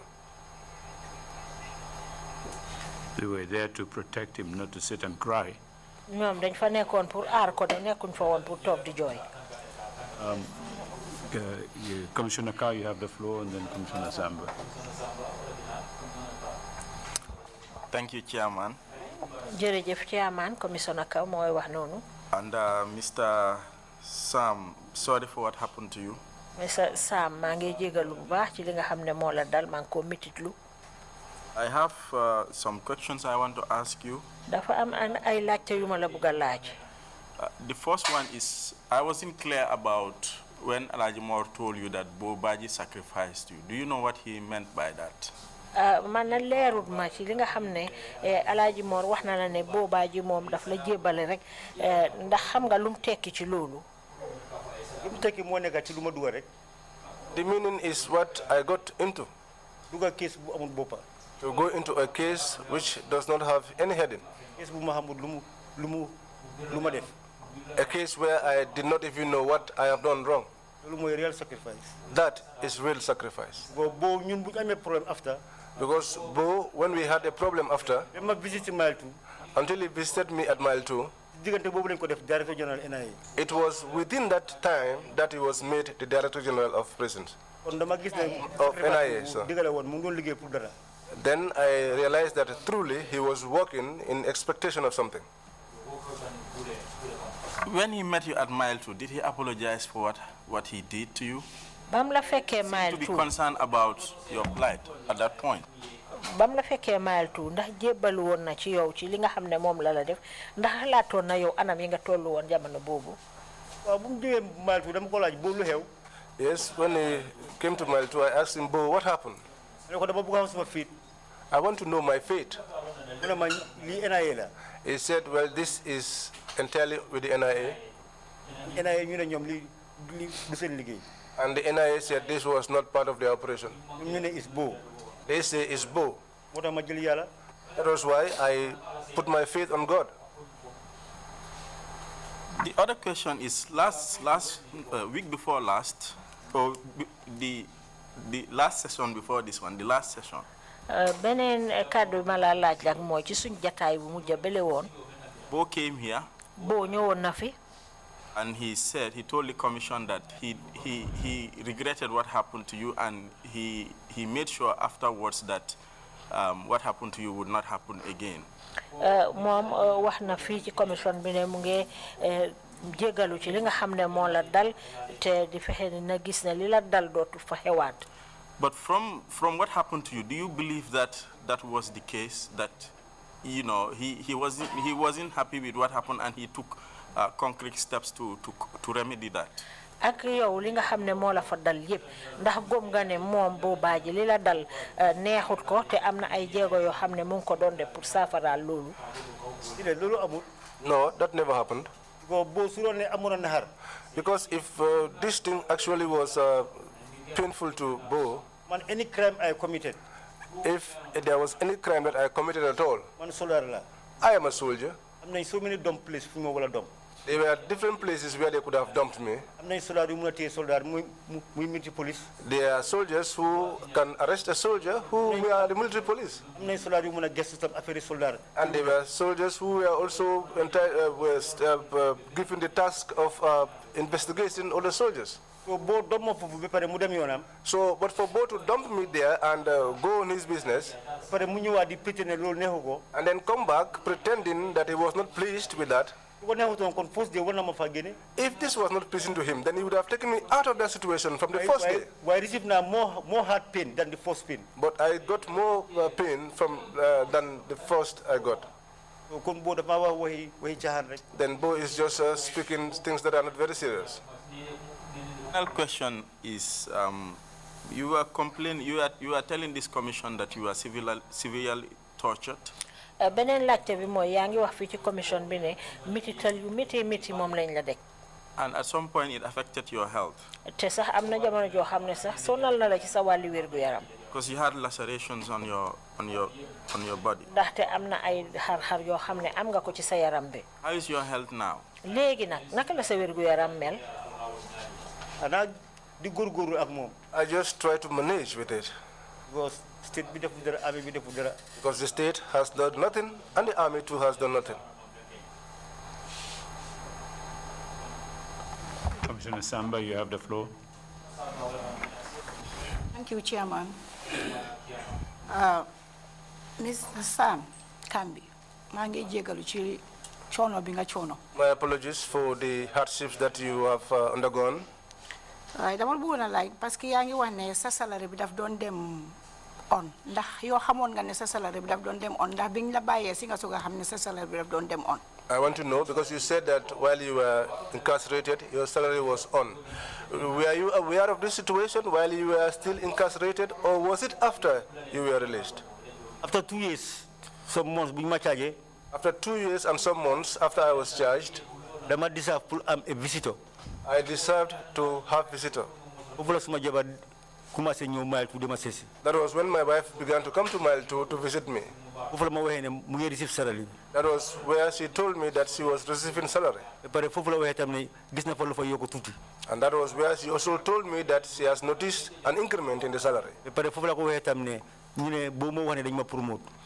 that was where also she revealed to me that Bo That was where I told her that Bo has told me that I was promoted.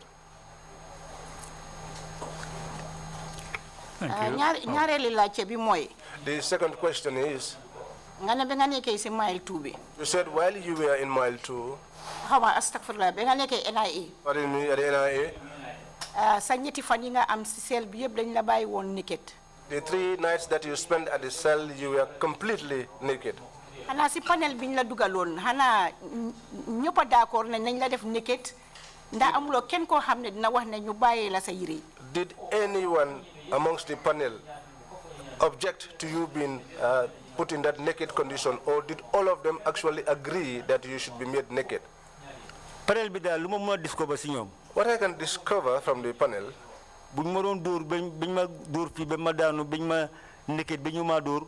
When I was being beaten until I was hit just above my head and above my eye and I fainted. Until I came to. Within themselves. They want to stop I heard it been said, stop, if you continued, this guy will die. Maybe why the second day, the third day, panel. I believe the panel was responsible for the beatings I got on the first day, but they were not responsible for the second and the third day. And second and third day be more meaty. And the second and third day were more painful. How many kids do you have? 6. 6. Thank you very much. Thank you, Imam C. You have the floor. Mr. Kambai, thank you, Mr. Kambai. Thank you for the hardship. And we also sympathize with you. Senegal. Where did you go to in Senegal? Ndar. Did you have treatment there? I could not have treatment because I was not having money. You did not have treatment there, and you do not have treatment here as well. Did it? No. How many years were you in prison? I'm now for 4 years, 8 months. 4 years, 8 months. Ban at ñenenti at ak juroom ñetti weer. Ban at nga ñibisi? What year did you return back? Mile 2. Ban at nga jógee Sénégal ñëwaat? What year Senegal, did you return from Senegal? 4 months. I had only 4 months in Senegal and I returned home. Thank you. Thank you. If you have any final remarks to make, please go ahead, witness, and make your final remarks. Thank you. Seede bi bu fekkee ne am na ay kàddu yu mujj yoo xam ne bugg nga ko fee gaaral mun nga koo def léegi. Waaw kàddu bi moo nekk xëy na di gërëm TRC. Is to thank the TRRC, chairman ak teamam bi, the chairman and his team, lead council ki nga xam ne mu ngi ut dëgga, the lead council who is seeking to get the truth. May God assist you. Why is big task la? It's a big task. For Gambia. For Gambia. I would not say that those who don't speak the truth are there. Why but if they are there, they are not many. The reason why I did not come here earlier than now, because I lost faith in the Gambian. Why long time ago TRC? But I sat down for a long time and I was watching TRRC proceedings. And I realized that these are people of truth. Maybe they can solve my problem. And I said, maybe they can solve my problem. Why? But the way in which this country is moving, all of us are Gambians. Certain things should not be. We should not be doing those things to one another. There was one day I was in Carton. Chairman Sise. I had Chairman Sise. Lead council Fall. The lead council Fall. They said that they were planning on a coup d'etat. There are so many of your colleagues. There are many Gambians. Tumal bunyan tumal. The accusations that were levied against them. Today, many women have lost their husbands. Many men, if they were well, they are no more well.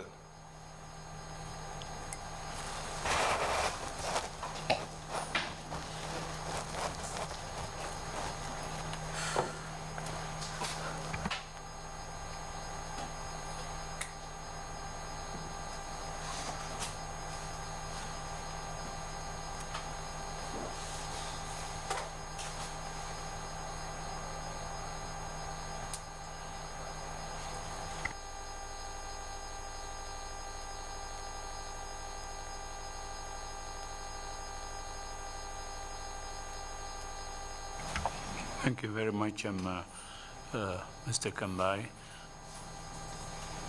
Sorry, would you?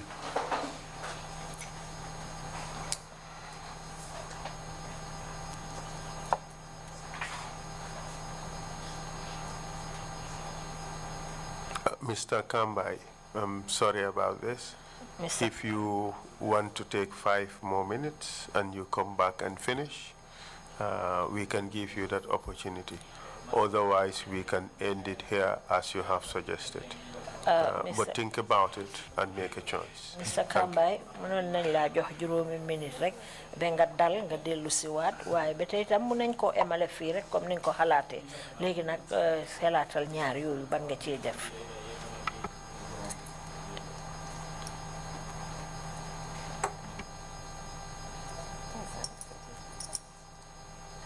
I guess maybe perhaps the best thing would be to leave it at that. Thank you very much, Mr. Chair. Jërëjëf, Mr. Chair. Thank you, Mr. Kambai. Jërëjëf, Mr. Kambai.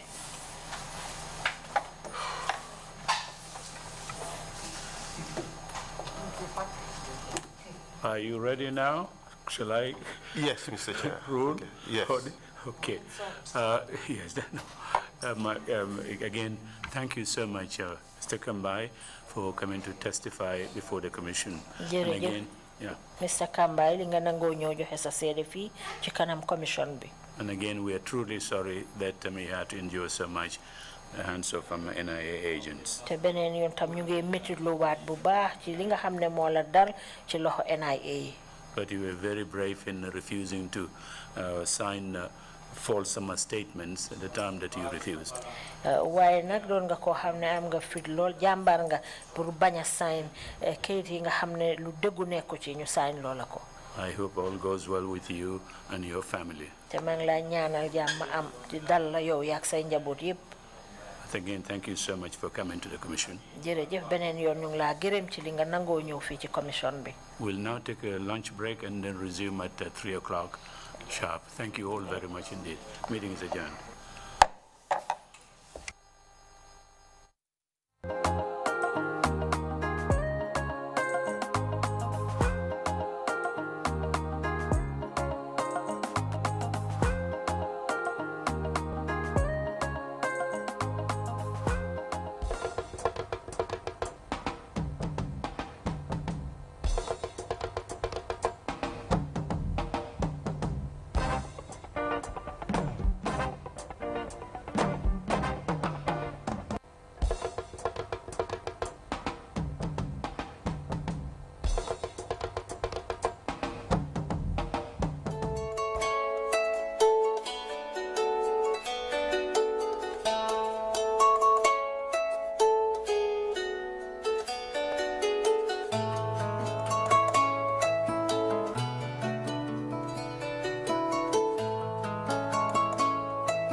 Assalamu alaikum badi ngulu mbal tintulla mbal jay la jiber ku ñu makama ala men kata programme wala min kana Grts television to sibit lu ngol la ñu ñëwaato la nal badi malen Fatmata Chaate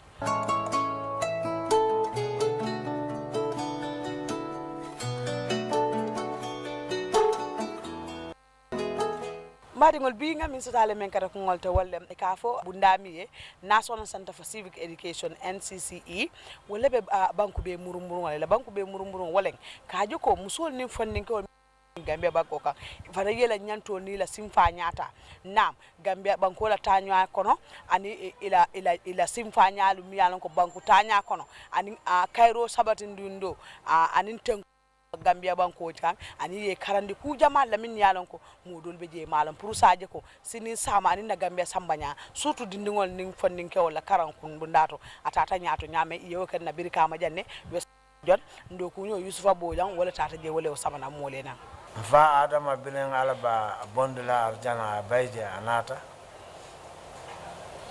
otomo luama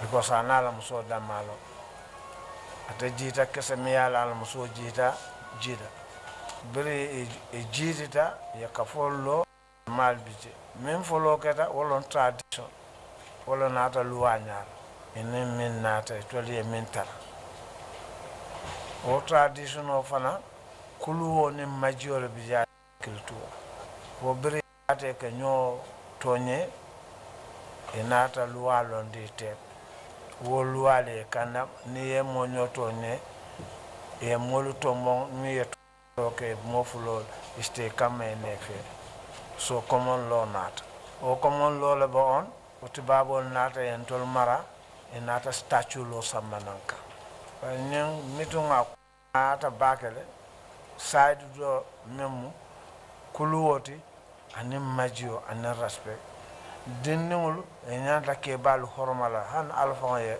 ngobe dan la wala solu ne ko musolu ne kele nyanta kanandal ya fo dalilo min kamma palaso do ku nya kammal ba manka koy kanyantal ba muso bota kele karpula muso ma sembos ni yajibe enata hane luwala yajibe crime on minka commit ke minka crime commit wol siata musot I quote nte birin sita sefol min bebe West Africa permanent nga UN sa nimbita in Niger ka tandi ko wat mbemine keno for Cairo nin tenko keno West Africa because West Africa is the brain atelmo Africa anti baba la yumi yaje aspire from West Africa after West Africa be EU ya form so e ba jela ko wo ko ntol ngolo call hanen te fon la tama la fa kata second meeting ba wo meeting dulato nata tandi mol la ko ntol munati nan te falendiro kala nga musol sen men ke Cairo sabati ni mol tema musol se loje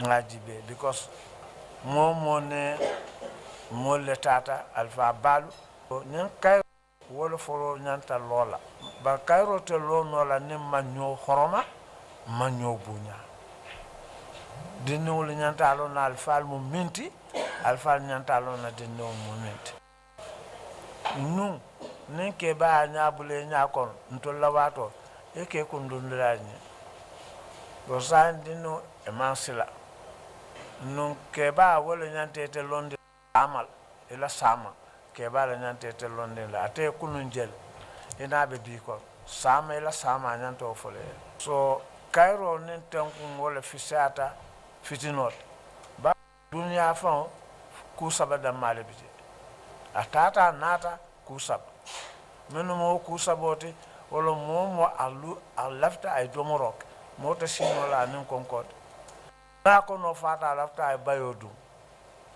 na bayodu anyanta menekela wolon kala bat abant ni lungolo ni non dunya balwot to bo kono ngolo nyofe oto ntenyo anyanla ntenyo hasidial te fanyala la nyoka moment nga kalam ta ko kumbe ala la ko masakilena an jalam batulani yani nga jamale sangodla abafule ala jamale banko da abafule oto wala kilen nesoso o ala min ka batu isala wala ka palaso auto nyama ni ko musone kel kanyanta womu londo la karole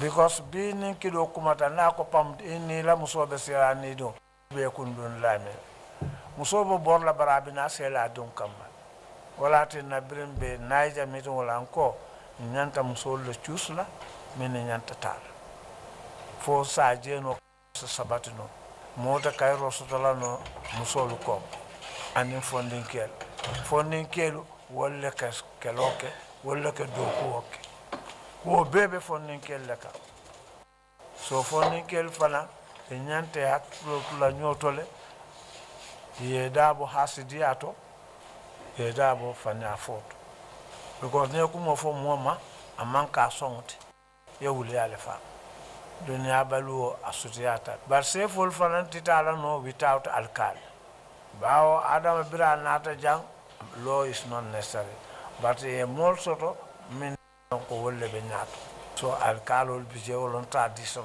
plasti wo plasti ya nyen ka jamal mi la alcohol aba fole e wuluta mun dol sate nyen sate jamal mal alcohol fole so ninga ajibe wo nyama na nata wo nyama nyanta min kala nyanga nyo horma nganyo bunya nim musole se nyen palaso borno wo palaso acheka ngadial ninga ko ta wo nyama nga ko damanda man nyofe hormone bunya ko we will go ita yuruwa fula no ye musol nin fondinkewol bondiji ita yuruwa fula no ye kayro bondiji tibabole min for no society can make any headway without discipline and peace. In the absence of discipline and peace, there will be no development.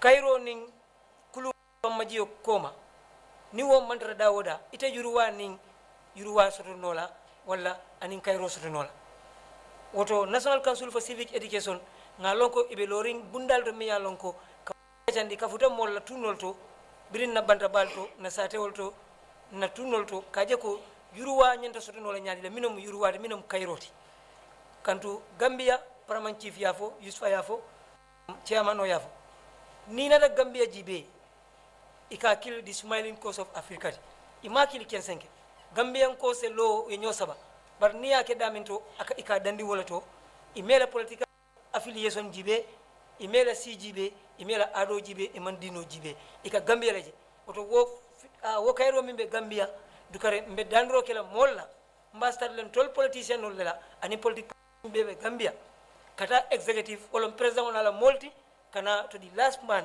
ngaje ko alingo Kairo sabatindi Gambia la kuma yatan tol beti nyaje president be sotla Gambia la sotla nyaje councilor be sotla Gambia nyaje lady councilor be sotla Gambia la sotla oto ninga kata ngo Kairo sabatindi no nsen na lady councilor do ko keno le ngana councilor ya do ko keno nga president ya do ko keno kuma nawo ya do ko keno sefo ya do ko keno alkalo ya do ko keno fondin kewol ya do ko keno oto alnga duwa fo ala so Kairo aya tujam democracy la kuma ya tibabol kame for the most beauty of democracy is for people to come and express their views democracy la kuma ya folom nyina na itolla hamen koli itolla mira kol mimbe tolto ye wotandi bari batandi la nyaadi le ay tandi ni silo la Gambia manke lawless country Gambia mu banko de miyala ko luwale Gambia mara oto alnga bulo luwano ma nimba noma nse Kairo so na banko kan la fa Kairo minna ngam for the smiling coast the best coast mba so relale bari hana nimwo manke mambula wo Kairo noma mambula wo tunkol noma ngam mimbe fa abatarla ndal ata fundila ndisu kungolto andu mamre ni holo kono mobe siri njang mi yalon ko ala fita kelola wala fitinola nyim banko kam oto ndol politicien ol bawo kam soli sembentu ya anim fo ninkewol ibe da dunna no nyaadile bankola decision oto wala ya marolto wala ibe da dunna no nyaadile makamolto oto ninkumi mbo nyama di number one decision wala mu jumalati wala ndol council di ani ledi council anim fondin kewol kandu dollam grassroots politician olti elected council ledi council fanan iboto grassroots olto o dal ngaka nga diamu no moliye ko luwala ya foko pati jama sa soto bar luwa kini ngol fanan ya foko Kairo de o bentol bele bulu acabo bunda folo bentol le bulu ngam fango sa sijam as ward council ani ledi council ani council to mal be ani momo yalan political office le be bulu ani VDC lin WDC anim fondin kewol ko al ngaka nga futa molla Gambia mam fen soto no nga kayro da mal soto and wo kayro nte sonna ay tinya nte de nsela fi mola nyaawo nya ni ko bo kayro tinya la ni be ku yalla wo kayro la tin nabi ngana do ko la area council ndingol katano karam bungoto kumandang kanano kumandang kunda jang ka futala na alifa na ko kudol kacano oto mba fula moli ko musol fana ya kandu ye politician ja sida musol la sindi bari mba fula politique patiyol fana ye ko ali nga musol sute nga palaso dila ye palaso nyini ikana ke doron ko matala ti doron sol nyini ni nga rohi malik lo soto ni nga tuman jay soto ni nga kadi kamara soto ni nga hawa ge soto ani abi bangura nyol sifal kata fatuma da jallo nyol ani mo ko tongol o kata ay kafu ay lafa mbela fila mba mariama kamara nyol jenaba jata nyol ledi kan sulo to mal wol fana sa place dol so mi yallon ko asake elected place olti oto mba fola national council for civic education alal kacha fana bunna fanu ndi woto politique patioli al politique patioli ya mari al ni kacha wato wati kaje ko silo di musol fana sake biring executive politique patiol executive to ye place ol dila je kantu charity begins at home sada dano ko kuma suwol kono oto ni place ol start wo politique patiol to be damil to ye executive position soto je ngalonko oto ibe ise nominate nole ye ke national assembly ye ke ward council olti ye ke lady ye ke mayor sti ye ke chairman olti ye ke député olti isaje ko isa ke president olti isa ke commandant olti mba ko mo jindira dami wolom nyindi ko da woto funding kewol fanan politique patiol iseje bari be jele nyaadire funding kewol alal dadundi politique oto nal mal dadundi politique oto alta politique patiol soto lano alta politique place soto lano bari ngalon ko ko funding kewol la ko sain ibe dadun ka politique oto baage kaje ko gambia la ta nyaato nyim politique patiol mbebi jang kilinta place o tala aya fako kantu ndamu kembo je wodla kansulot bari ndana place o sira ngata siliti ngomba maralo kala wolto hani mbeba minela gambia la ta nyaato west coast la ta nyaato oto funding kewol alna bawo nga dr ismaila sisa nyol jejam alhamdulillah nyi sibiti tambila yela parti le congress ke fondi yo kele na ye dadun di political to politique party of their choice oto je to le bulu bari ida dun dije ye place o muta o place o fana mol sa lo nga jibe ko a jartale ye place o ta isaje soma iselo no ni fondi kele nata isa fondi kele kofo ni musol la ko nata alsa musol la kofo oto wokan mbe na kumanda mbato yala ko tege anina chairman honorable sirfo sonko anin councilol be to yala bawo ye nyim bunya dintel la bar ne bunya mi dintel ro yadi dinna council bella oto mbal tentula mbal jayila national council for civic education mba fulali alnimbara suwose borono nyaaw nyay kala fa busolale mfama nabos mba fulay ko ni la mol alba nyimmi na kandu ngalo albiam albida region dolto dukare ni nyim bodaje nyin kaja sifal nyanda sodala wato wati funding kewol ni musol ke sembentu ya ke sensitize kamol sensitize ko nyanda lole ko male ida matatul no la lolan tol koma ngaloy koma palasolta palaso mi yalon ko niata asakembe kairoti asakembe yuruwati isaje ko o kayri kilimo la famina gambia nsaso oto wo kamba fulale al nimbar ala baraka national youth council mu bundamenti mansala lon dia 2000 pour basically ay tara funding kewol ni mansatema funding kewol hamida mi munti nga bondi funding kewol bulu nga sindi mansama bare mim fana be mansa bulu ay funding kewol ye nga kibarota nga sindim funding kewol ma nga fo man sey ñin stali e be tala ñin sila nin sila la pour ko soto pour que fan nafa an ba extension ka gambia fana nafa ñesi o bati bi kana mabe ñin kachato bi mimbe kering kacha sunta minna wala yindi ko mba jela nyaade la ko funding kewol ani musol ise dahadung nyaton ka kono bare fana kayro sabatindo funding kewol ni musol ise da dunyo je nyaadel ngamra ñi mu kacha kumari mbalti ni ajube bi ning fit keta bataka sum minula jama musol lem anin dinwol bare ning fit no fana be kering jamal la ka tiñaro ka jama funding kewol la nim politique kelo be kering politique parti wol tema politique ñaton ko alon ko be siri la bongol len kono ntol funding ko ntaning aliw ntol be be ñoli paka nin dina kelolam alon ko imamo nen ala wala pasto be la bongol len kono ntani alu le kelolam be do kam be ñoli paka bare kebal bol be bongol len kono ning lan kelolem mimbe be min je kan sa intending sate nin sate tema alon ko alkalol wol be siri la bungol lel ko wala sefolde ntol fonding kewol ntani aliw ntol lebe sa frol timam be nyoli pakan lan ko la wata se kumaya baake nin kacal be kere nga fonding kewol da dunje ka tandila ko kayro kumaya batale bi fana sama akuma bat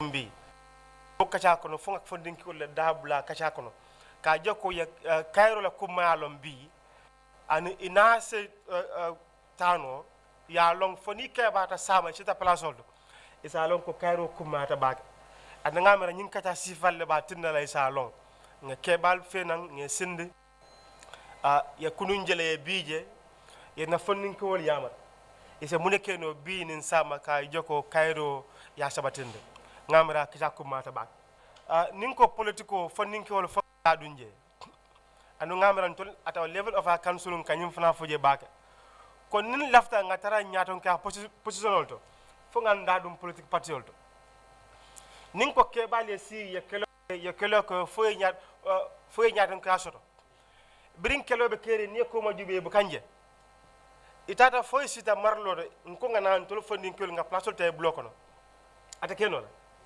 naturally is just not fair so bring kelobe caring bring nyatan ko place be nyini kam bring politico be caring fo nga fintina ne nga tara nyato yenje yen suute sama ning place sotota e ba tala nyotema e bal nako kari aliou de bring ba kele kan aliou bijele al nga place kari dia bare ni o manke abe kulala ba ke nga tara nyaton ko place kono musol la karola ndada kacha do kono iko there was this quota discussion that is quota quota for women ka foko quota system ko at least 10% or 5% place ngadi musol la ngo ko nteman so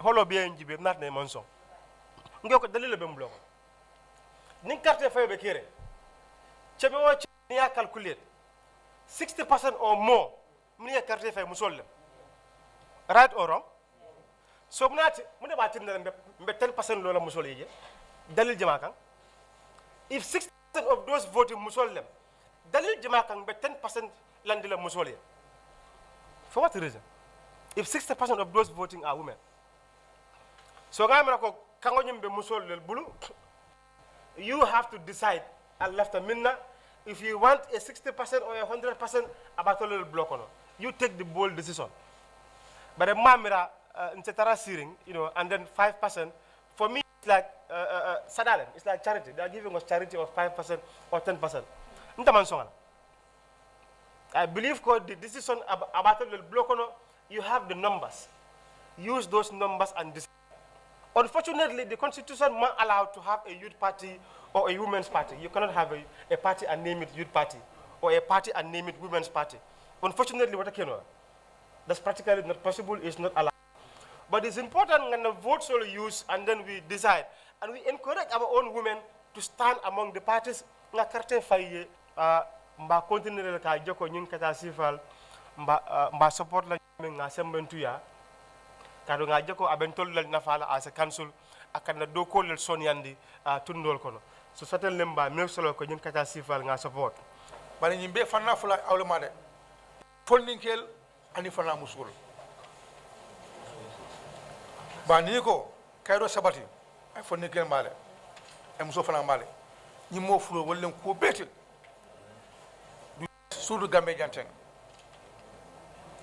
fondinkeya fene mialon ko ala fanga kuma ligi bakele hal islamu janda be se mo sura juwalem fonne kelem intilikli wo ngamira abe musol fango hanyindilal katu musol ya commencer pour ka participate in politique ka andung musol fana lafita kela nyatota fana samba nyato pour ka participate any decision making pour in the government akuma ya tabakele abentol sembenti yala bake katu abe musol fanan hanyindila pour ye funti musu jama la fita funti la pour ka politique ko ke bari ibuka hanye bari nyin karandir sifa abe musol juso bambandila ibe hanyindi la fanan pour ka funti kafo ñaato katu musama kala fila funti la bari dolbi je ikamalule wala ibuka hani bot ninyin training sifa sota aka muso encourage ndila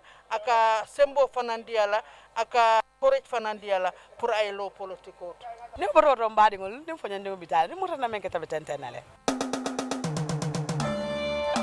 ay lumbaji on top wache yeah kano sama to ye fita wanyi kano singati ni jale steko kano man kano wanyi kano temasino temangulino kano wente nyale taya mande temalano temansino temangulino kano wente nyale taya mande ningala suto fonse siboila ningamira fonse mirela nimantamarike nteta tamarikela ninkano wente tonye ninkano wente nyalema ninkano wadunse molefa ninkano wente labarendile temalano temasino temangulino kato nyinkano wente nyale taya mande temalano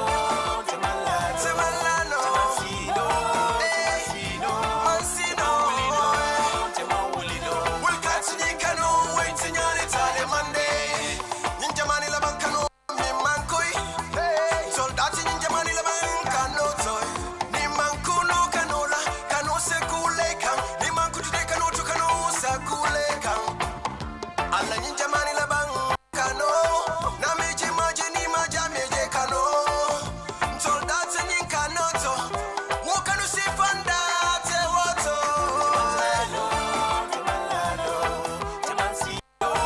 temasino temangulino kato nyinkano wente nyale taya mande temalano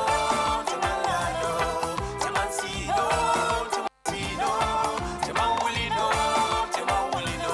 kato nyinkano wente nyale taya mande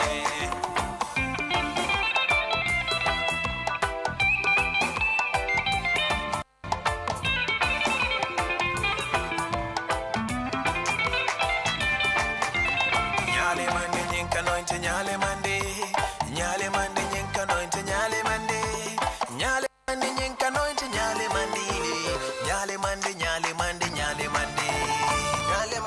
kano inte nyale mande yo nyale mande kano inte nyale mande kano inte nyale mande wa nyale mande temalano nyinkano temasino temangulino kano wente nyale fale mande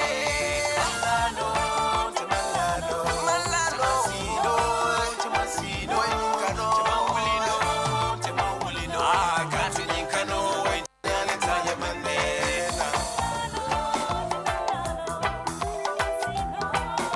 kano yente nyale mande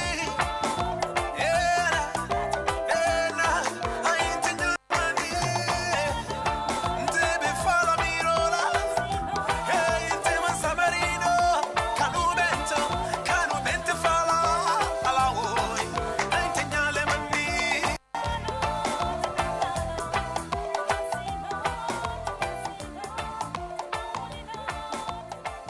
okola mbadi ngolu ikafu kafo me yirwa kafo wolle bulo kafo jambanjeri fonni tol man nam e nyim bulu kafo min kema ka jele ko jambanjeri na dandangol le je nyi nyandi bawo nyamol ni mbusol ni ku jamal ma nyanta fayri sato kon aka sato nyun nondile aka sato la nyi nyana la darajo fa murundi ko weyat ne nyim bulu kafo ke ye podo singol ta ni moto podo sing kotoli yete kono ku fasenata ye bankol ke je ka yirol fial kono ka londi sato la tonkon la ka je ko fane sato ni nyandi fo ni sato ni fanje ba mi la ko ani ni manke jambanjirti ni mu dula dolti bawo fana dawe kula kono min batna la ko sato ni so seneyano bawo mbusol ni ko woni wol talata sato ni kono do je be seneyal mbadi ngol wayatna yusufa boje na fana tata woto ani cameraman o mi ka fa alhaji so do nga plan nyamen alama na ko sambo nyabot ala doron na mi ana kala ko ke nyame ni wo bota je ko fo nyamen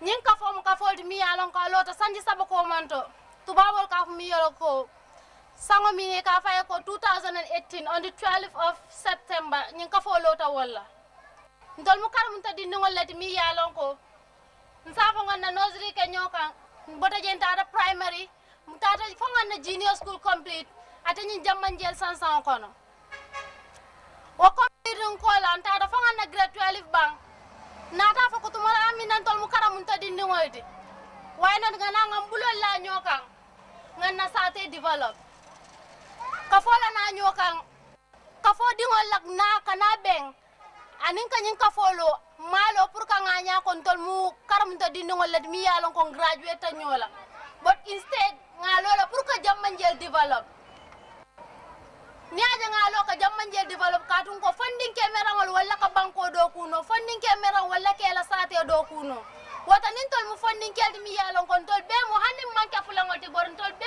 mo leti mi yalon ko nganna ko ke nyoka nan daji ko dalta nyola anu nga nyola na fana nsanna ko ke no nyola sa ku jama achieve no ka tun daji ko kamalta nyola wata munan nan tinala nyoka ko ka fudingo nganana sate dingo ko banku dingo nganna sate develop wala atina nganyin ka folo kabir nga ka folo nga ka foto la nkai ko yirwa ka fo nga of nga ko manini mani ka kangal la ka tun ko na ulula je ba bi min yalla ko be sirinje ni ko tuwab ko ngal yirwa ka fo le development association ban ni ko development association be tarafa manen development association ban pour ka so ne ndima ko nga ko mandi yirwa ka fo la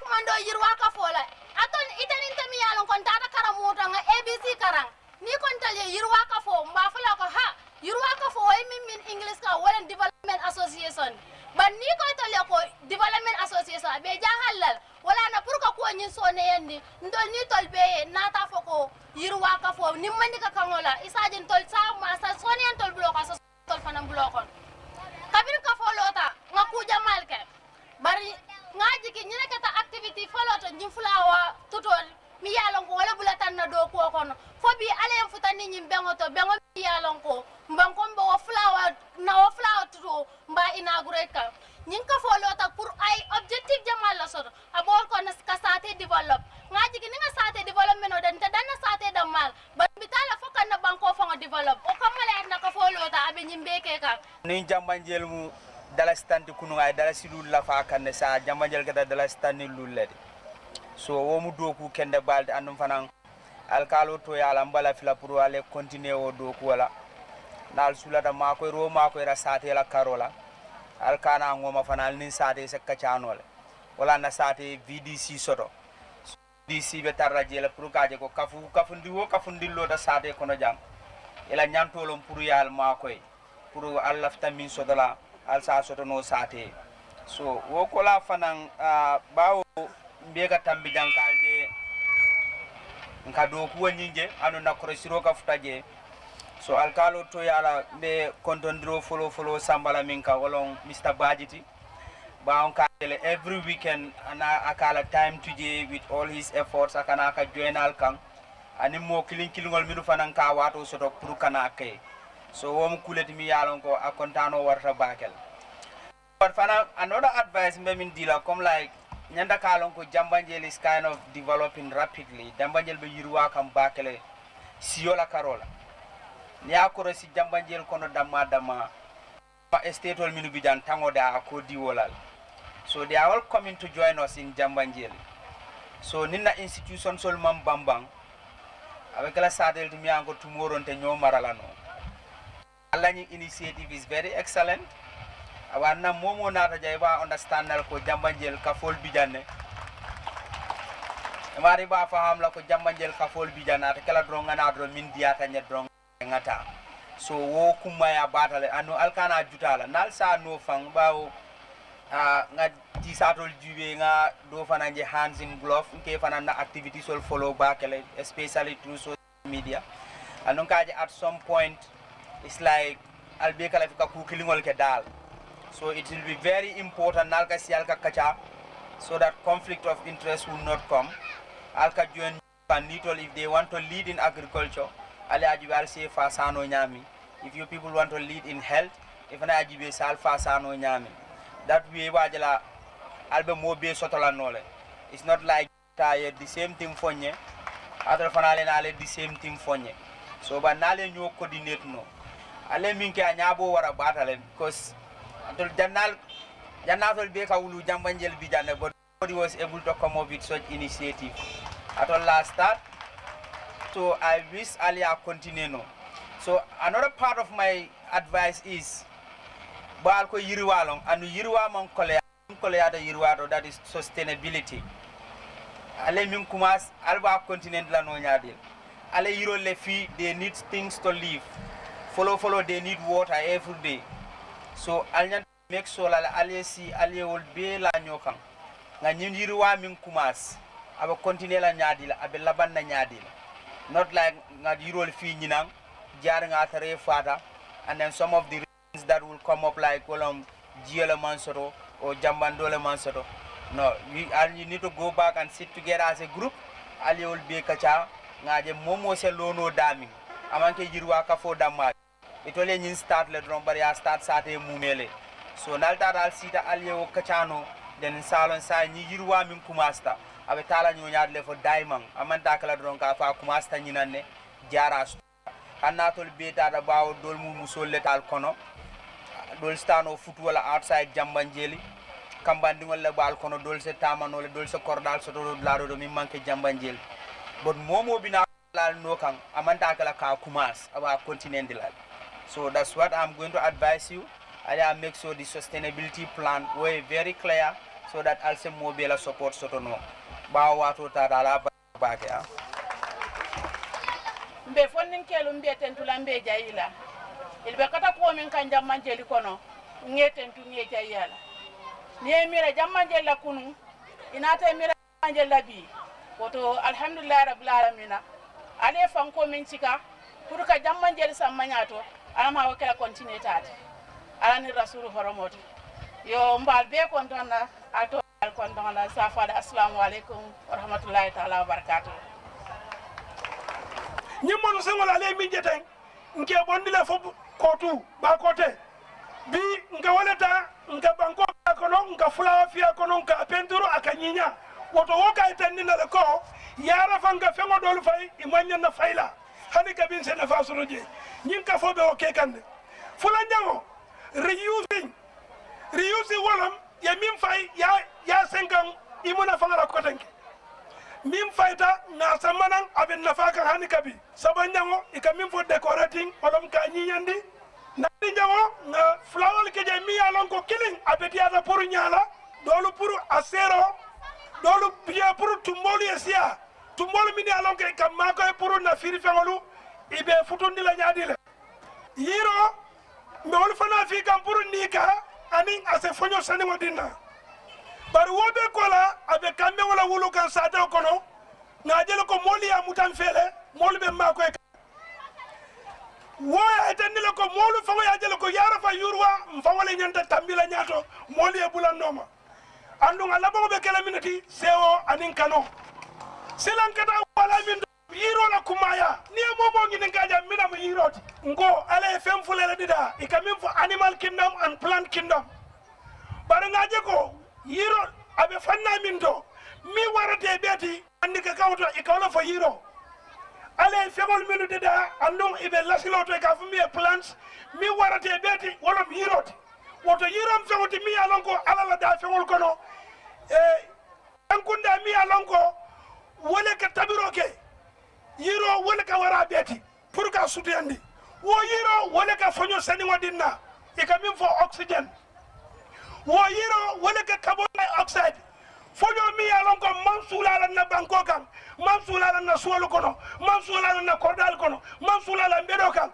wo fonyo jawo yiro la ka bonni kono annu amanda wala banko la kengo sabatindi annun yiro la ka balwodi wula kono da fe wala woto woga tan na ko yiro kumayata baba bakele bar amanda nyinna de ala nafa muwan ani fula ngala wala sata kili wo kili ali yalla moy kennake ala kumaya ngole sata sila yiro la nafa mu minati yiro la nafa mu minati muwan ani fula nim ko ba mu bebe safel anta banna bar nga muwan ni fula da maletaje ni tata banko doluto ibuka firo keno banta ikabungol lelo ika firo ke obungol le kono woka gaso le bondi wati yo wati yiro damma wala ka wo gaso tala cleans the air ngo yiro lam fewti mi yalo ko nim fonyo nota telecast dendi bi nin na don ko lu nota nga jiyole tani safuno ani omo bare bi nim fonyo nota yiro damma le ka seniyandino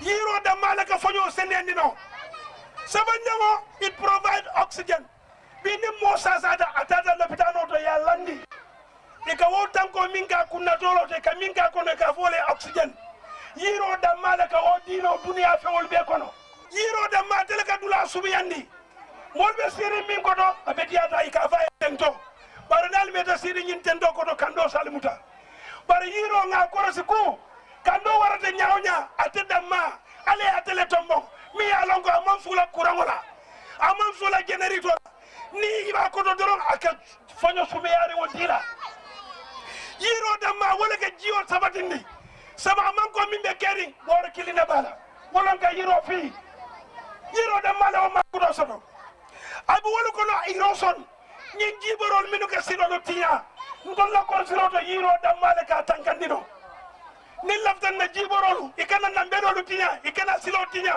ali yiro fi ni mboto je jiyo fa wona nota ndolla ko siroto bi ni jiyo e pollution o soto nebeda e kulo ikawle bula kono wo nebeda e kulo bota nebeda ale bala wo kulo wala ka wonno ni kura mo bonni jiyo kono ngami fotto biditi jiyo do bije janni kamin jiyo do seni ata jankuta amanya na kamin so ni lafta ka o seni andi e kamin fo nebeda e kulo ikawa keje wo mo yiro lati yiro aka jaralo kele yiro la jaralo nin ko meduna ko non tabanna a fatolamba a jambolamba a firolamba a surolamba ale ate damale de da dunia kono mi yalon ko ay jimman ko do soda aka jaralo kele yiro a delegati na fitno ka taradulal to nin sata be lemuno fi haye mo la lemuno kata ka fale du kana la bulaji par nin lemuno be kankan kilin kono jamban jeli be kono momo tata je ko ba kala ba fale kana kati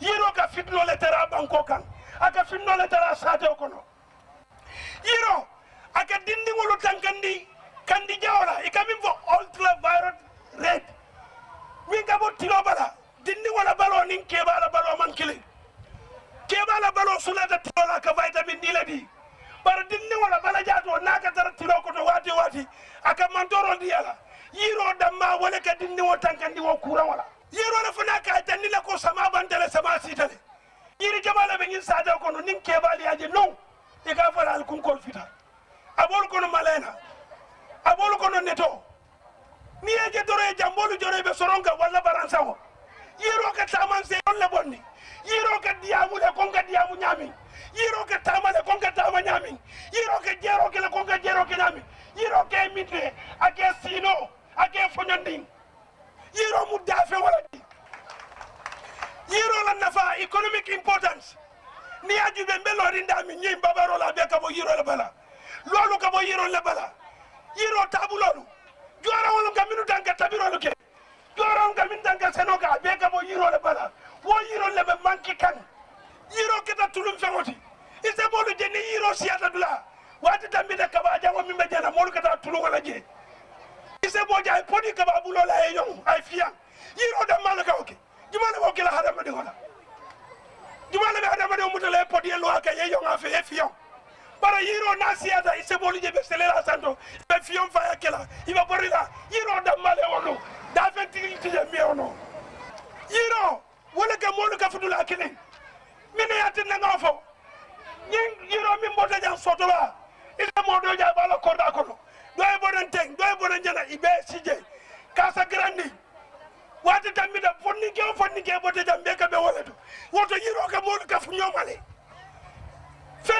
mi yalla ko asikero dafe kuna min te molu ka fami makata miroti because of la nafa ise moja bo sade to ay tadula pour que dans si yiri be ko to woto yiro kumata a unity aka kambe wala sabatindi yiro ka kambe wala sabatindi yiro aka wula dafe wula ko dafe wolu aka wula balonni yiro aka fonyo aka wala kale yiro aka su babaro lale ay so lolla yiro aka foari ale tala yiro aka fangi keno nin keno be bulu yiro bije aka daka fule keno mi alon ko yiro tije ayiro akeno man daraja bar keno mi alon ko ba wafila yiro bije ni ko wili tan kene ken saw ba fula wili mo ni yiro bije woto yiro ko mata bake yiro fana aka business o traffico aka talale ni nga nyin sa do be ka yiro ti ibe mo jira ni moto na fula da jasti ko yora pour ka koros woto mingi alon ko be nyinati na nyin fanni kewlu I wakilta ye dawsiti I kafutama iko itolu lafta yiri fiola nko hani nimbe yiri fio kila ani fel saba fendani mole kila moto sigol mini alon ko moli ke fay ali nge samana ngol ta wole be kene batu sa do bi lafta minna mimun nangani yoti fo janning sere kunna moto wotu da kafu bolle bulu analla ma koro mbadi ngolu kudi mabu ka jonga si mbalo la le jam fo watu do alla men keta programme wala min kanale GRTS television oto sibit lu ngol la ñi ñew watu la nal badi malek na cameraman we ka fo le la min suso anin seka mi muta masingol to wala wolti amuta na edito ba jaaju mbatantu la mba yila na director bi ka fo le janke touré mba fala la baraka ba ke fo sibit ko to wassalam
dunia ni yang kesin saba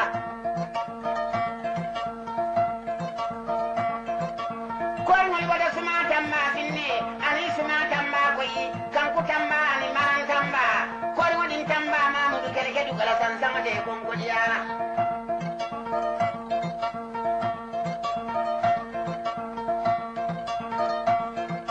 nyankol bata bonje suma tumanna suma tumara suma kunda balabaka jore balabakin kida balabakan suma walla bata kam murumuru nin kankun danna kumuru mo bulaga nyodo lo tunga kelelalo ba fa de me koy ba ko mansa ba ji ga dum me koy jira makantenda sa